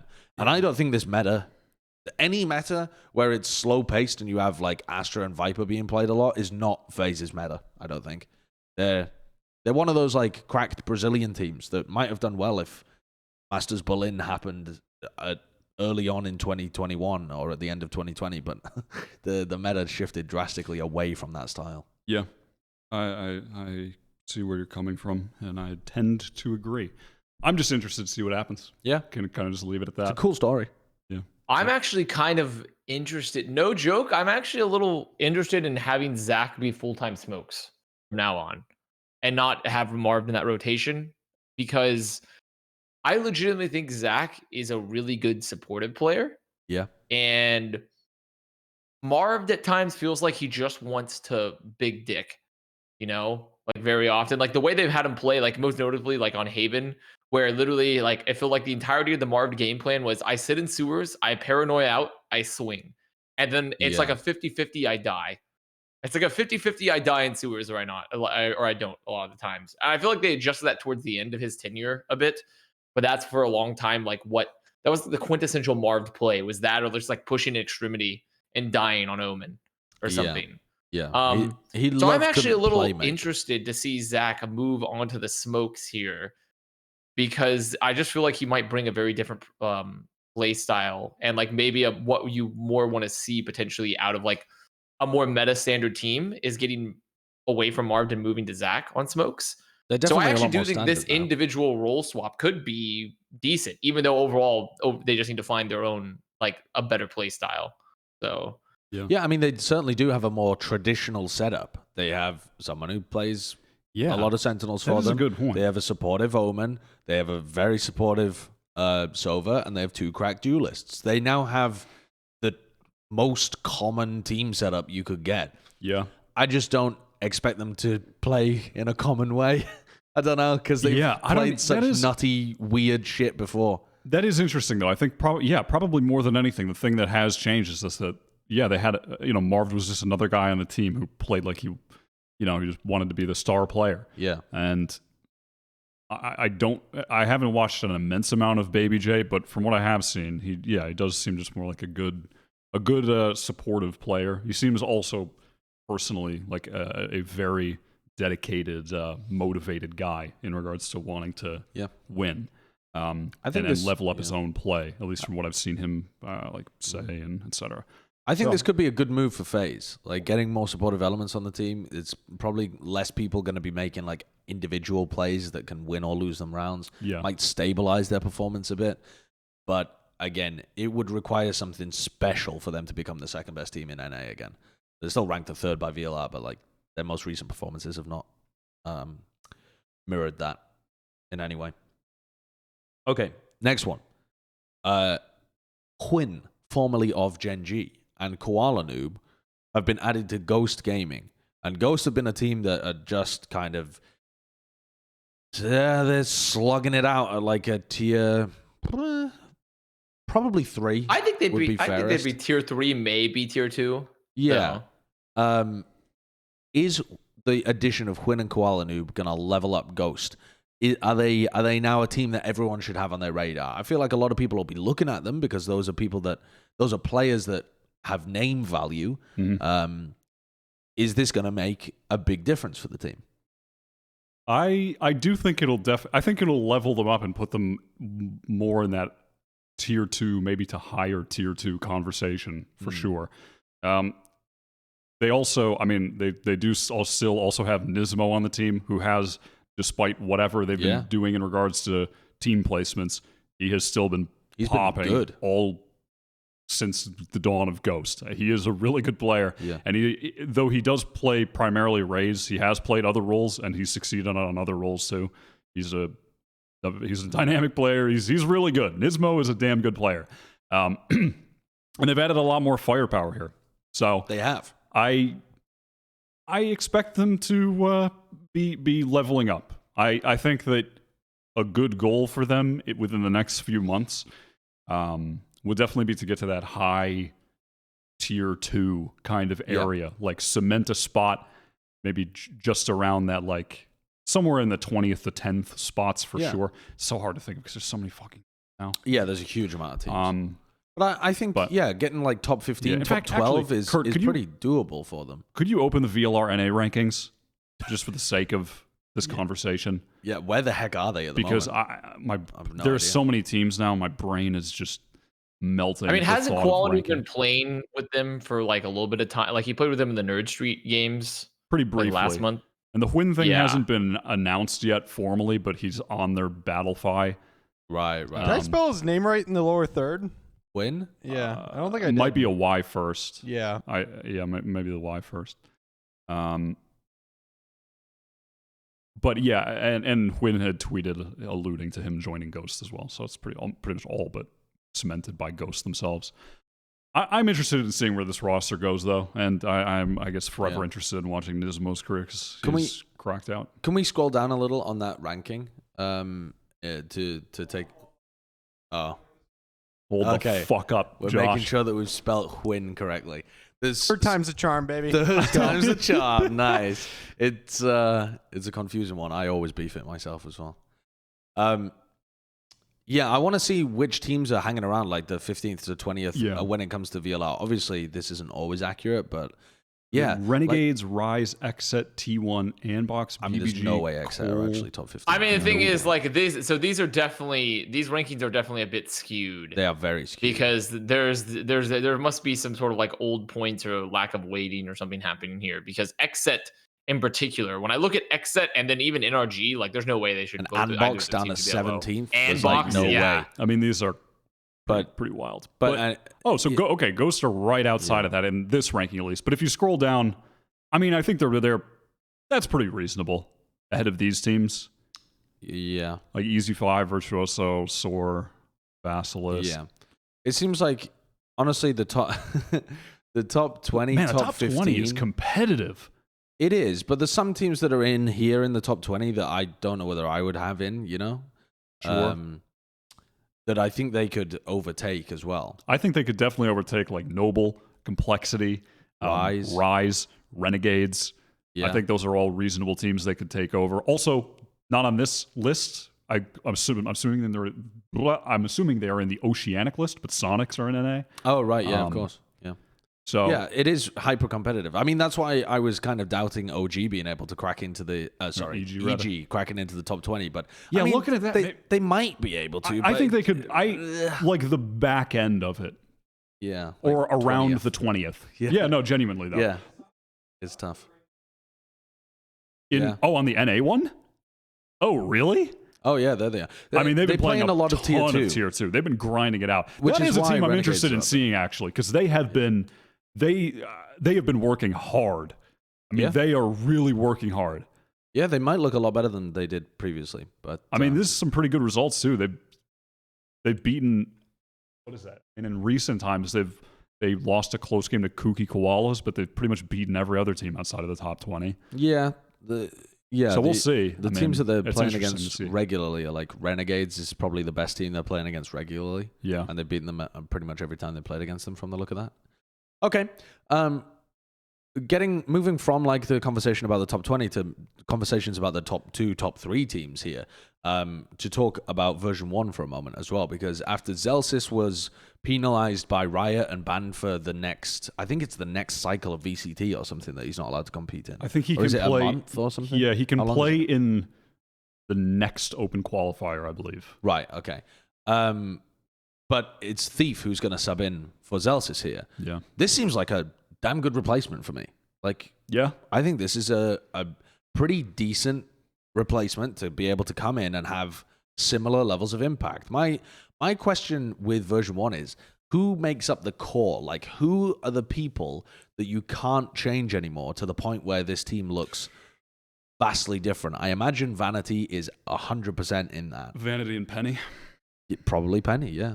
Maybe Effie's too, but I think Effie's after the performance at Masters seems like a hard player to replace. Yeah, as well. But he I don't wasn't know really if he doing would that online as well, and they were still having true. success. Yeah, he might not. He might not. It would not drastically. Also, are we going to talk about the fact that they confirmed bringing back Whippy?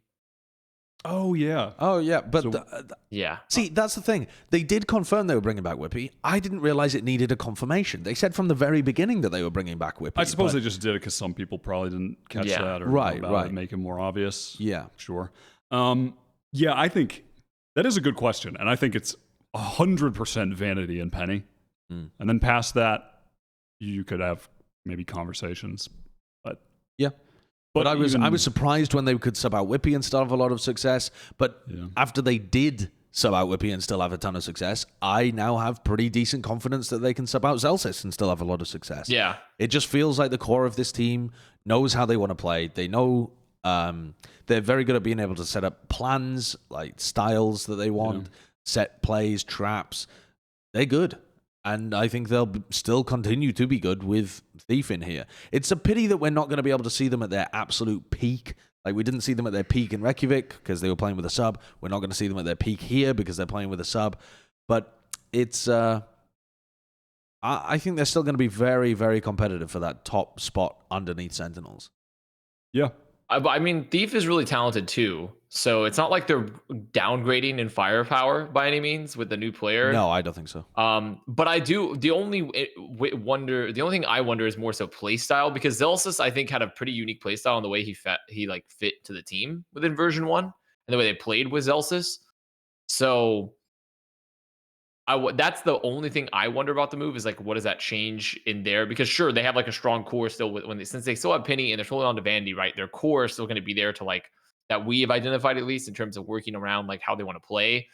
But obviously, if your other like main duelist players' play style changes significantly, that can change your tempo a lot.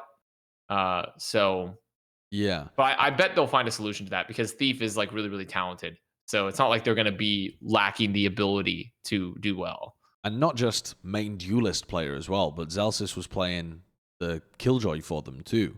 Yeah, so I think that also, introduces the question of like what Thief ends up playing for the team, what compositions they end up playing, etc. for the next qualifier. But again, I just have confidence in them. Like my expectations were genuinely in the floor for Reykjavik, because I didn't think that, like, playing with a sub, any other team, if you're playing with like a last minute sub, I don't think they would have done as well as version 1 did. But version 1 being able to get like this win over Team Liquid, and then almost being able to beat Newturn and essentially playing the better game, but just getting it clutched out at the end, unfortunately, like, just because Newturn have insane individual skill, that put a lot of faith in them for me.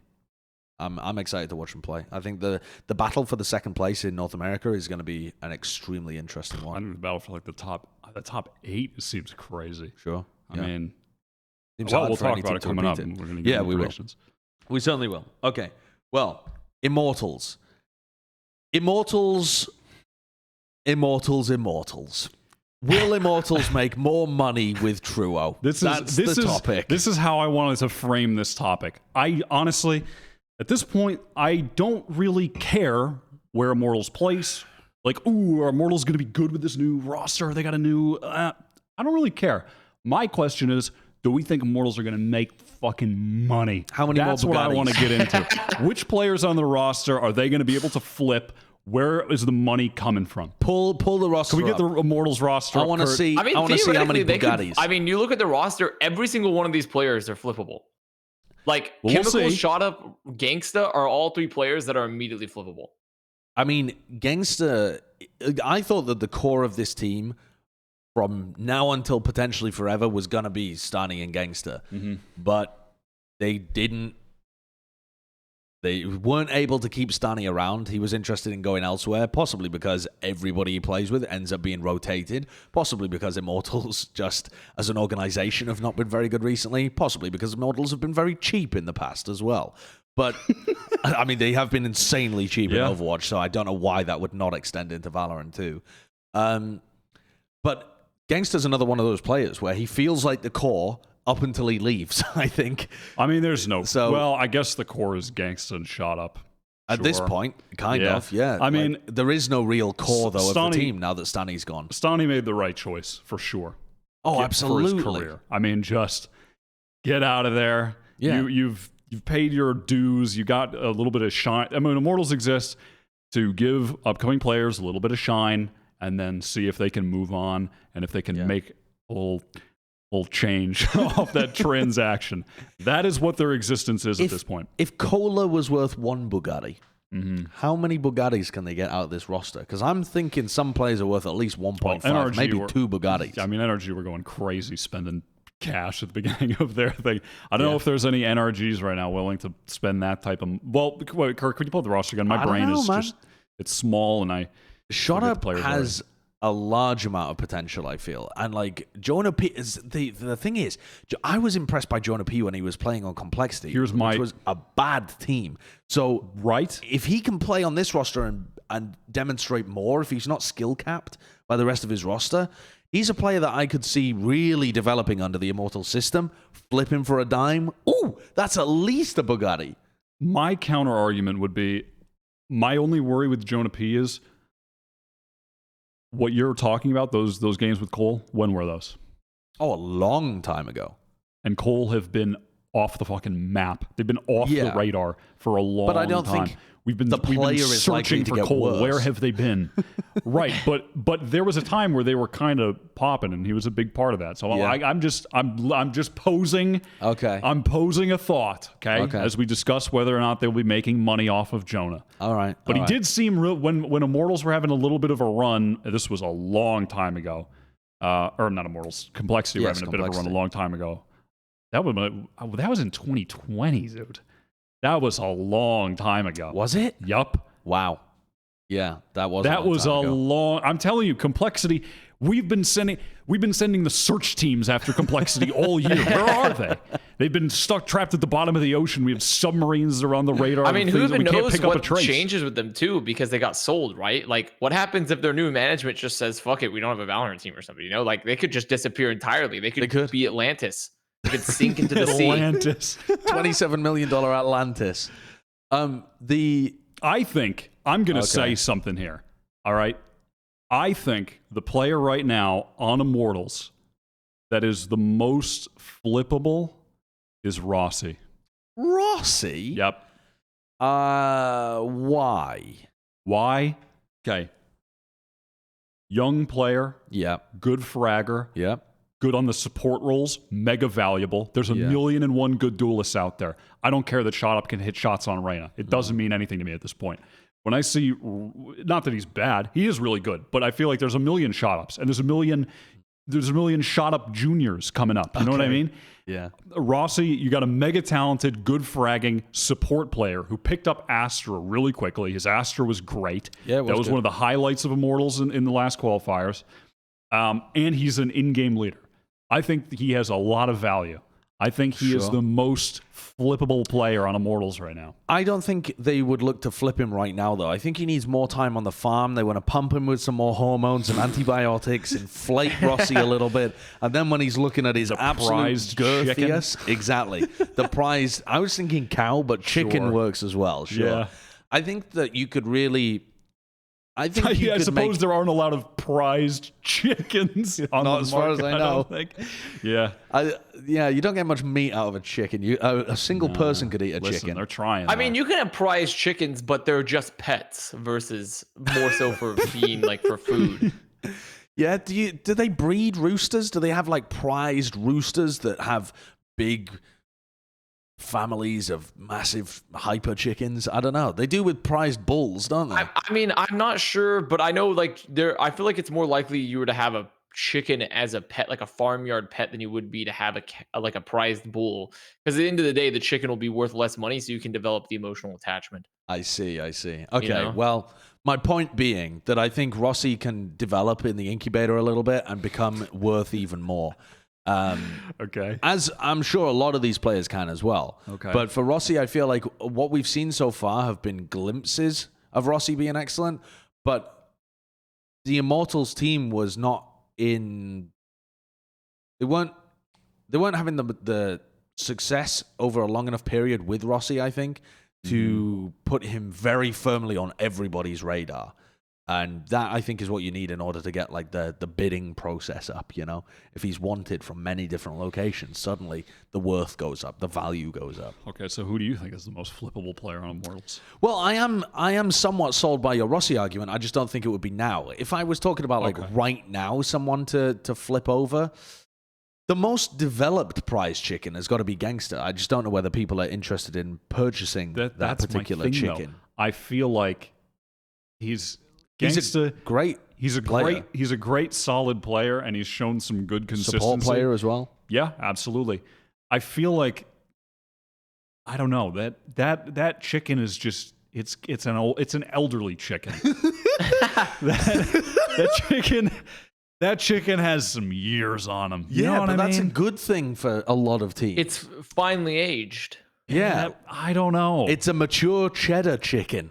Yeah, I could see that. See, Yeah. I think that part of the recipe for success for Immortals has been taking those supportive players who add a lot of structure to the team, like Gangster and Stani, and putting cracked players like Truo and Shot Up with them, and just fucking go wild. Don't worry. You guys do your thing, because Stani and Gangster will always be in the right position ready to support you. Right. That's missing from a lot of those tier 2 teams that are trying to be in the same area. Now, if I'm talking about like the most flippable right now, though, it's got to be Shot Up, in my opinion, because he's the only player that I can see people being like, oh yeah, we need an injection of talent. I think duelist talent, you think? I feel like that's the area where North America has so many options, is duelist talent, though.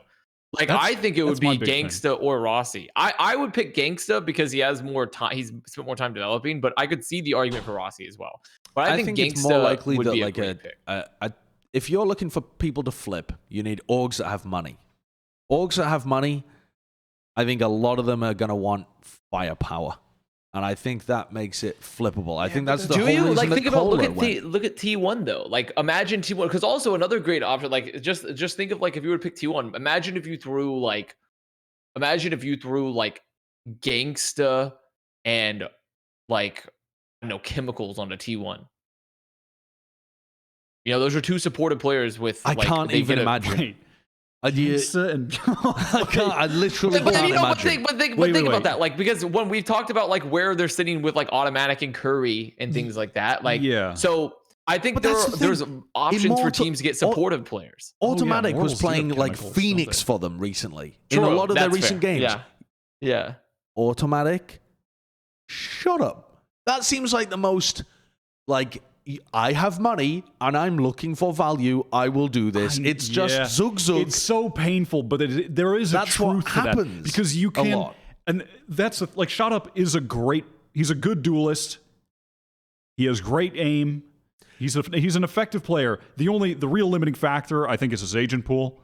As we've seen, it seems like his Reyna is kind of necessary for success. But my thing is just always there's so many Shot Up juniors, the upcoming Shot Ups. But there are a lot of them. Shot Up has not as many upcoming Rossis. Shot Up has not. Oh no, absolutely. Shot Up has not up and come though. I think the guy still has potential that he has yet to demonstrate, because the team. I don't think anyone on Immortals is ever going to be at their peak. because you have so many changing parts around it. It's impossible. Like, you can never play with the necessary level of like structure, comms, and plans, like game plan, to make yourself look the best that you can be. Yeah.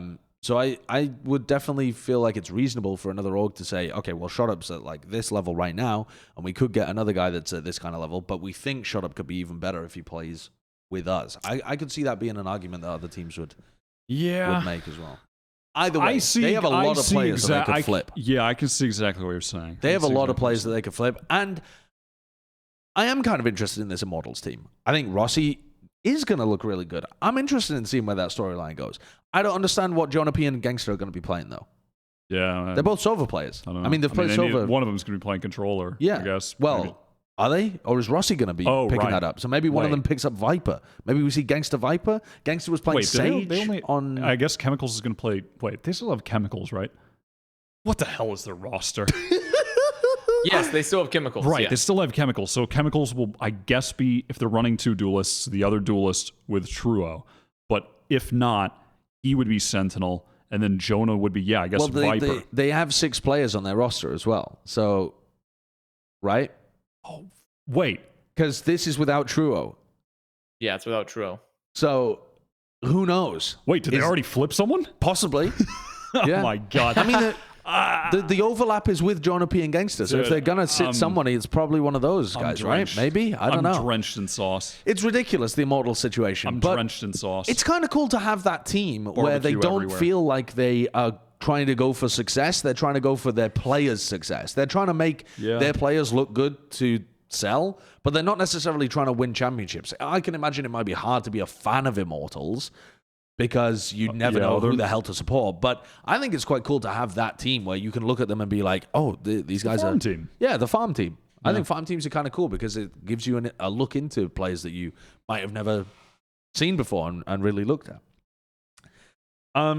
The last thing to do on this podcast, which we will get to in just a moment, is to look at the bracket for North American VCT, which is coming up, and go very briefly over some quick looks through the matchups and that kind of stuff. The bracket is not particularly advanced. There aren't that many interesting matchups already or big upsets or anything to be able to go through. But I think we can take a look at the broad thing overall and see like, which are some interesting round of 32, round of 16 matches that we think could be potential big upsets or crucial points at the bracket, like pivot points where reality could go in one direction or another. Well, no one's going to be able to predict like the Heretics upset, though. Like, if some team just gets upset by some random team, then those will definitely occur, but there's no way that we're going to be calling them here. Let's take a peek. Sentinels. I mean, Evil Genius's Sentinels could match up in the round of 32. God bless them. I mean, that's rough for EG.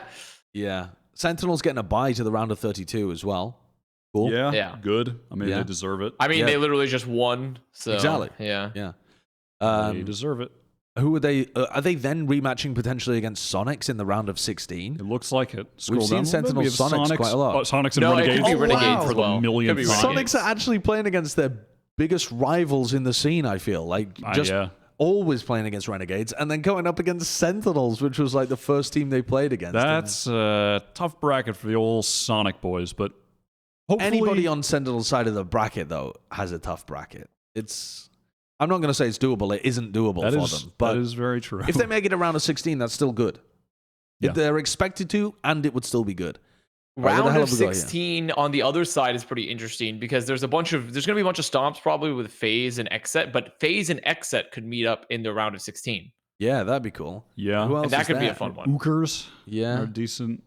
Dark Zero. I think Dark I've been Zero, playing in a bunch of pretty decent tier 2 tournaments. I mean, that's Kooky Koalas. Oh, is that Kooky Koalas? Did they rebrand? Yeah, they got signed. I didn't even realize. Koalas, I believe. Yes. I see. Okay. So that should be interesting. I mean, that's a good test for Faze. That is a real test for Faze. Yeah. Like, that's a genuine, this is a team you should be able to beat. Can you beat them kind of test? And then presumably they're going to play against XSET, which would be a genuine banger of a match. That's a cool bracket to look at. Yeah, that's exciting. All right. Moving on down. What we got here? New Envy alert. Envy upset by Carpe Noctem. Carpe Noctem coming through. Holy shit. Oh, we've seen this one before. I mean, they would potentially. I mean, T1. also they could meet up between more than likely whoever's going to win between T1 and Ghost. More than likely. Good test for T1. That is a good test for T1. New Ghost looking a little more dangerous, and T1 with their new vision. But anytime that you've made roster moves, you don't exactly know what to expect or how quickly it's going to come together. So yeah, what's that? The round of 32, they play against Ghost, and then the round of 16, they're going to be playing against Envy. Those are. That's a very tough bracket for T1 to get out of, honestly. Unless Carpe knocked them. Just knocks out Envy right in the beginning. True. Okay. Luckily for 100 Thieves, they're just below that bracket. Yeah. Who will 100 Thieves get upset by? That's a fucking game. TSM 100 Thieves. TSM 100 Thieves. That's a qualifier. Now the thing is to get there. There though, they have to beat Noble. Oh, TSM have to beat Noble? I could see TSM. I could theoretically see TSM Noble lose to Noble in one of the previous qualifiers. No. Yeah. That was LG who lost to Noble. No, you are thinking of LG actually. Yeah, never mind. Noble has made a million roster moves. They have a really new roster, though. In the games I watched from them from the Nerd Street tournament, they looked really practiced. They had a lot of set utility. So we'll see what happens there, but I expect TSM to win this. Yeah. I mean, Noble have replaced pretty much everybody. I don't expect TSM to get out of the bracket, though. No, I would think 100 Thieves probably wins. I think they're absolutely not favored against 100 Thieves. And also, I've lost so much faith in TSM that I feel it's entirely possible that they get upset before they get to 100 Thieves. By who? I don't know. Soar? Listen, I'm not going to call Lazarus. I'm not going to call a Cosmic team. Divide. I'm not going to call a team. Synergy. I feel the Baby Clan. I mean, they actually the Baby Clan. They do look like they have a pretty easy bracket there to be able to. Go yeah. Through. Yeah, they don't. Well, they don't. They wouldn't even meet Saw or Lazarus or anything before 100 Thieves. You were talking about TSM. TSM, no, not 100 Thieves. No, he's talking. Yeah, he's not talking about. He's not talking about 100 Thieves. I mean, Noble is the most likely pick. I mean, Karasuno's had like okay showings in like the tier 2, 2, 3 area, right? Yeah. I feel like I recognize the name, but I don't know why. They lost to number one Victory Royale. Why do I recognize 2 months ago? Maybe I'm thinking of a different team. Maybe it's not. Yeah, I think that must someone be a else. different team. I thought the same thing though, Avast. I've seen the name before. Maybe it's something from an anime or some shit. Or I think also maybe Karasuno is a team in Overwatch too. Oh, is it? Is that what we're thinking of? Possibly. Maybe we might be. All right, version 1 with a massive buy all the way through to the round of 32. Also, I mean, their bracket is not too awful, all things considered. I mean, when you look at that is a really good early game. Interesting game right there, though. New Luminosity, LG playing against C9 White with the winner playing against potentially Complexity. God, that's a stacked little. That's a cool little bracket. That is a cool little bracket, actually. I like that. You've got to imagine the winner of LG Cloud9 probably makes it through, right? It's probably the one that makes it through to play versus version 1. Yes. What? Click on Complexity right now? They've been doing better, if I remember correctly. Oh yeah, they beat BabyJ. Things seem to be coming together for Complexity. They still have the AGM got Profi recently. J. Cruel is the real fucking deal. Oh, really? And they've had him for a minute. But I don't know what it was with Complexity that they were making good moves and they seemed to have a good roster, but it wasn't coming together for some reason. Right. But it seems to have finally been coming together. Okay. So there's some serious... that Complexity are looking good in that bracket. And LG, I don't know what to think. I don't even know if LG have announced their roster if you click on them, Kurt. I know there was some reporting that they were going to get like Dazzle from Ghost and there it is. Ban and Dazzle. I'm not familiar with Ban. Dazzle was on Ghost. And also they've changed their IGL as well because Stella's on the bench. Right, and Thief is gone. And Thief is obviously going to be on... they should still... Dre, Moose, and a Proto are all very good. Those are good players. Okay. I mean, that's a cool bracket to follow C9 White through. Because if they manage to get an upset over LG, that is huge. And then Yeah, man, and then they run into version 1. Version 1, but you know, but it's still, you know, for teams like that, it's still good to be able to make it to the round of 16. You know, that's still an accomplishment to make it deep in a bracket like this. All right, let's move on to the next segment. Unbox. The box. Unbox. I guess the hardest team they play there is Easy 5. Is that the hardest team in that bracket? Probably. Definitely. That feels very simple for Unbox to be able to make it through. And then they play against Gen.G. Yeah, well, I mean, there's Knights, but it's probably going to be Gen.G. Who's the hardest team they face? Knights, maybe? Has to be Knights. Yeah. And Knights are just... I'm not going to give you 20 minutes on the Pittsburgh Knights, but like, I don't know what happened there. There was a point in time where Knights looked like they were on the come up, and they had some nasty fucking players, and they have made more roster moves than anyone. It's unbelievable. I don't know what's going on here. It's crazy. That looks like more than Immortals, which is crazy. They've had so many roster moves. They have Silanx on there now. Yeah, they had like Fugly at one point. I don't know what the hell was happening with this team, but anyhow. Yeah. Okay. They're not what they used to be. So who actually would you predict in that game with Gen.G playing against that is Unbox? I feel like that's going to be what a banger. That is going to be a really good game. That's New to qualify Gen.G as well. Finally get to see Gen.G with Nature. Yes. See what they've swapped around, who's playing what. But also that's an interesting game, man. Also just Unbox with this is really cool as well, right? Because Unbox are playing with Stani, and Nature has gone over to Gen.G. Yeah. So it's the two former Immortals players playing against each other there as well, with Nature against Stani. Man, That's feels awesome. That is a great game. It feels like either team could win that reasonably. Yeah, I don't know who to predict. I would take. I mean, maybe we'll get a better sense as they go through the bracket. All right, C9 alert. C9 will not be playing anyone on their side of the bracket. C9 will obliterate They're playing Team Basilisk. Bro, C9 are just going to roll through everyone they play. Wait. They only have BabyJ to go up against on the other side. BabyJ or Rise. C9 are maybe not going to lose a match. Rise also don't have Calypso anymore, who I know this is like a meme at this point, but dude, Calypso was farming on Rise the past few months. He might have gone signed somewhere else. I think he's not on the team anymore, or he didn't sign up with them on Battlefy, rather. It won't be in the transactions, but it was on Battlefy. But he has been feasting. He is still really good. But he's not on the team, so Rise not going to be probably doing as well. And I mean, we'll see where BabyJ is at. Obviously, they've had more time with I think Cloud9's new team, but Cloud9 should just roll through this. I mean, I am really excited about Cloud9. That's a stacked bracket in regards to like tier 2 and 3 teams, but it's just Cloud9 are a level above, and then it's BabyJ, and then it's like the rest. So yeah, that should be a Cloud9 roll. All right, what's next, huh? What do we got down here? NRG playing with their new addition. Oh, they might run it up against Immortals. Okay, NRG Immortals. NRG should win that game, but Immortals have enough talent on their roster that if they get it together quickly, they could definitely make a run of it. Like that could be a close game. If there's one team that thrives in the honeymoon, it's Immortals as well. Whenever they get a new roster together, they have a lovely honeymoon. Honeymoon every couple of weeks as they change players. Yeah, always somewhere new. Last time, they went to Tahiti. And lovely. It was a lovely little getaway for the team. They had a great honeymoon period. And then when they came back, the marriage fell apart again. Stanley's left. They sold their...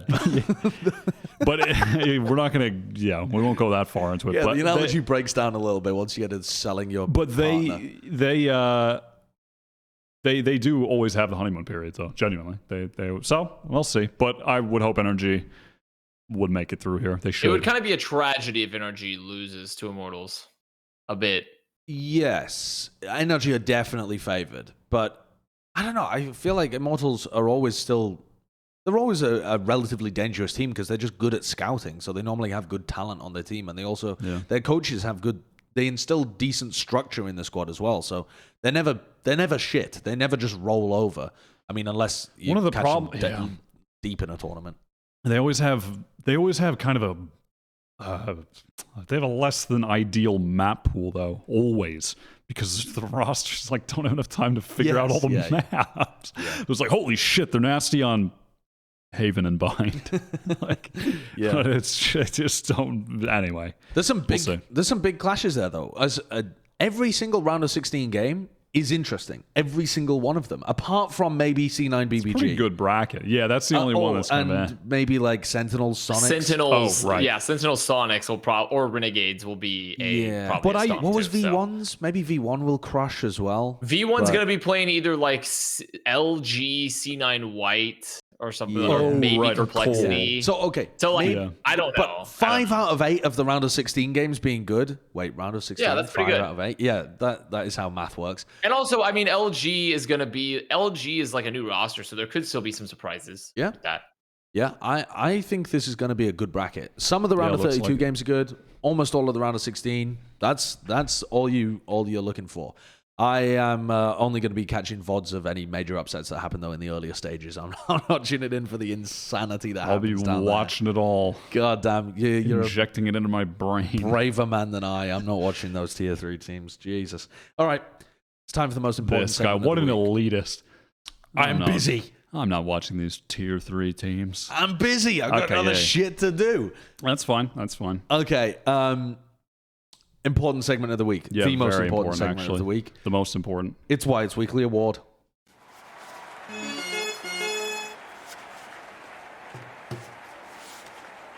It's Wyatt's weekly award. This ball is crushed. Man, what This ball is crushed. Ball I love absolutely that. crushed. This week, Who are you giving that beautiful thing to? the weekly award goes to someone who lifted another trophy, actually, this week, believe it or not. Now, who could that be? Someone who lifted. I mean, if you want to play with sound, sure. Okay, well, it's got to be one of the C9 White players then, because they're the only people that lifted a trophy this week, as far as I can. That's a good point. Kurt, roll the tape. Okay.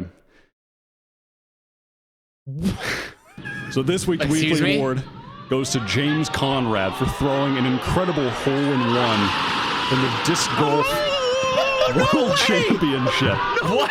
Just an incredible hole-in-one. The context of this is ridiculous.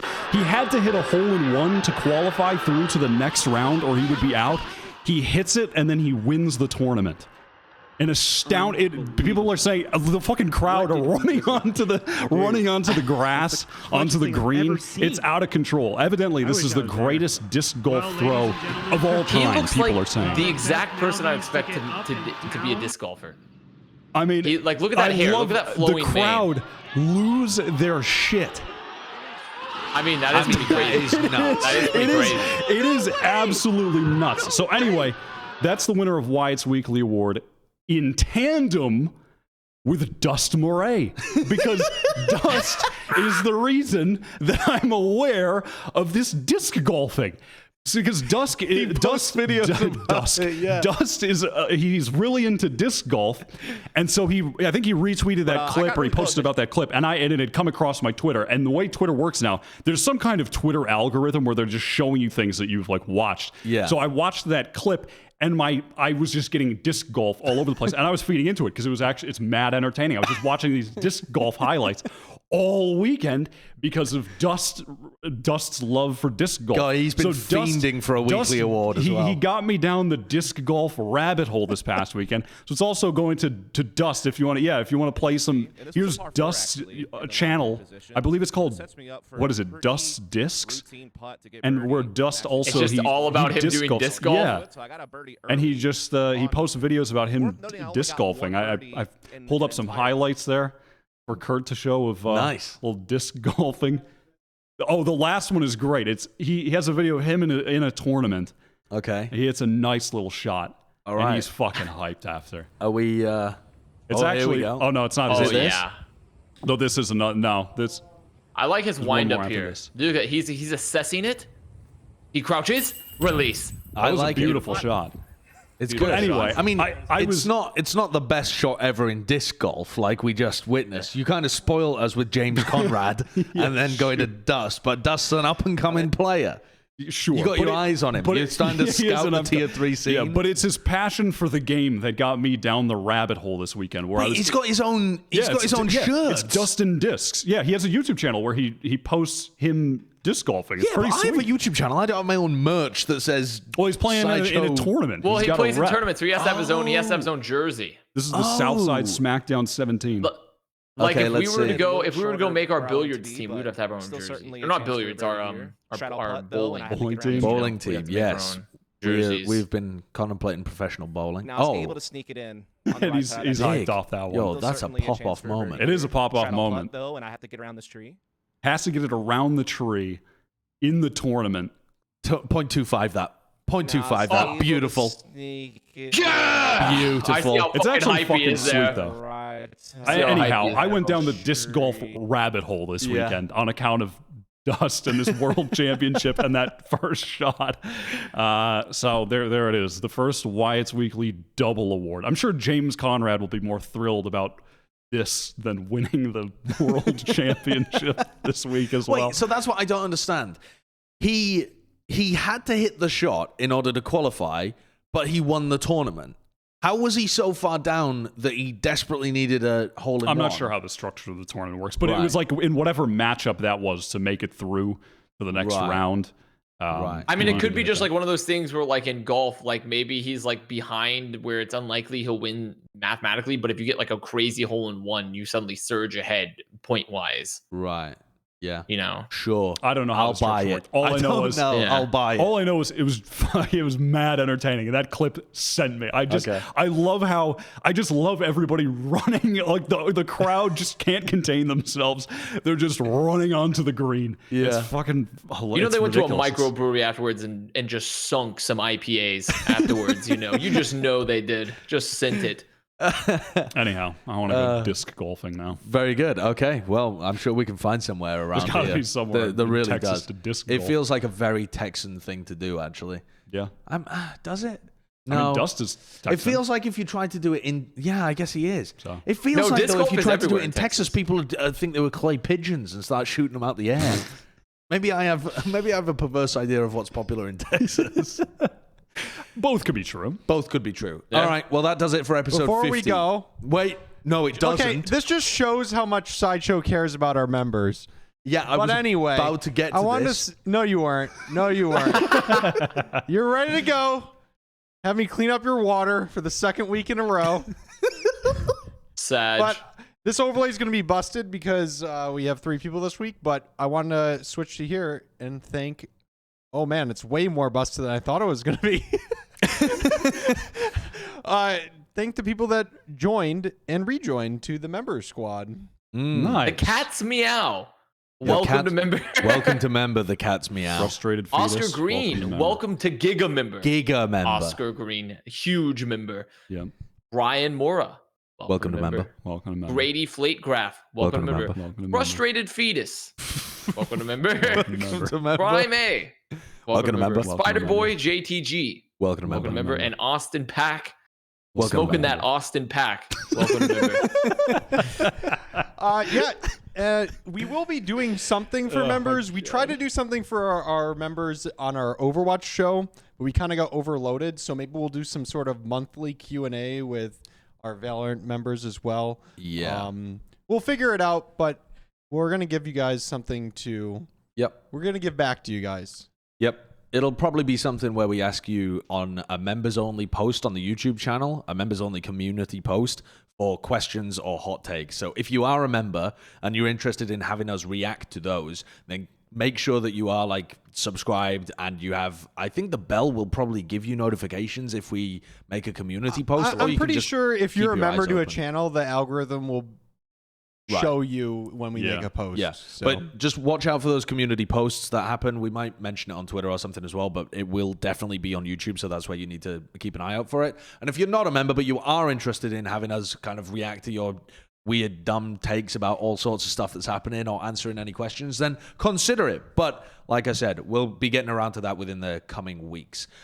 For now, though, you can follow us on all the regular places at Plat Podcast. You can subscribe to the channel. We just hit 15K subs on the channel, by the way. And yeah, so pretty now Matthew crazy. Morello is not going to close us down. Good. Yes. That's good. Yeah, I messaged Yay. Matt the other day, and I was like, "Hey, things going well?" And he says, "Step into my office."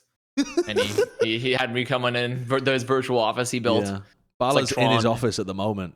We Yeah, don't know well, what's happening. We're out getting there, but- downsized a bit physically. We're all getting downsized to Matt Morello's physical dimensions because we haven't been performing.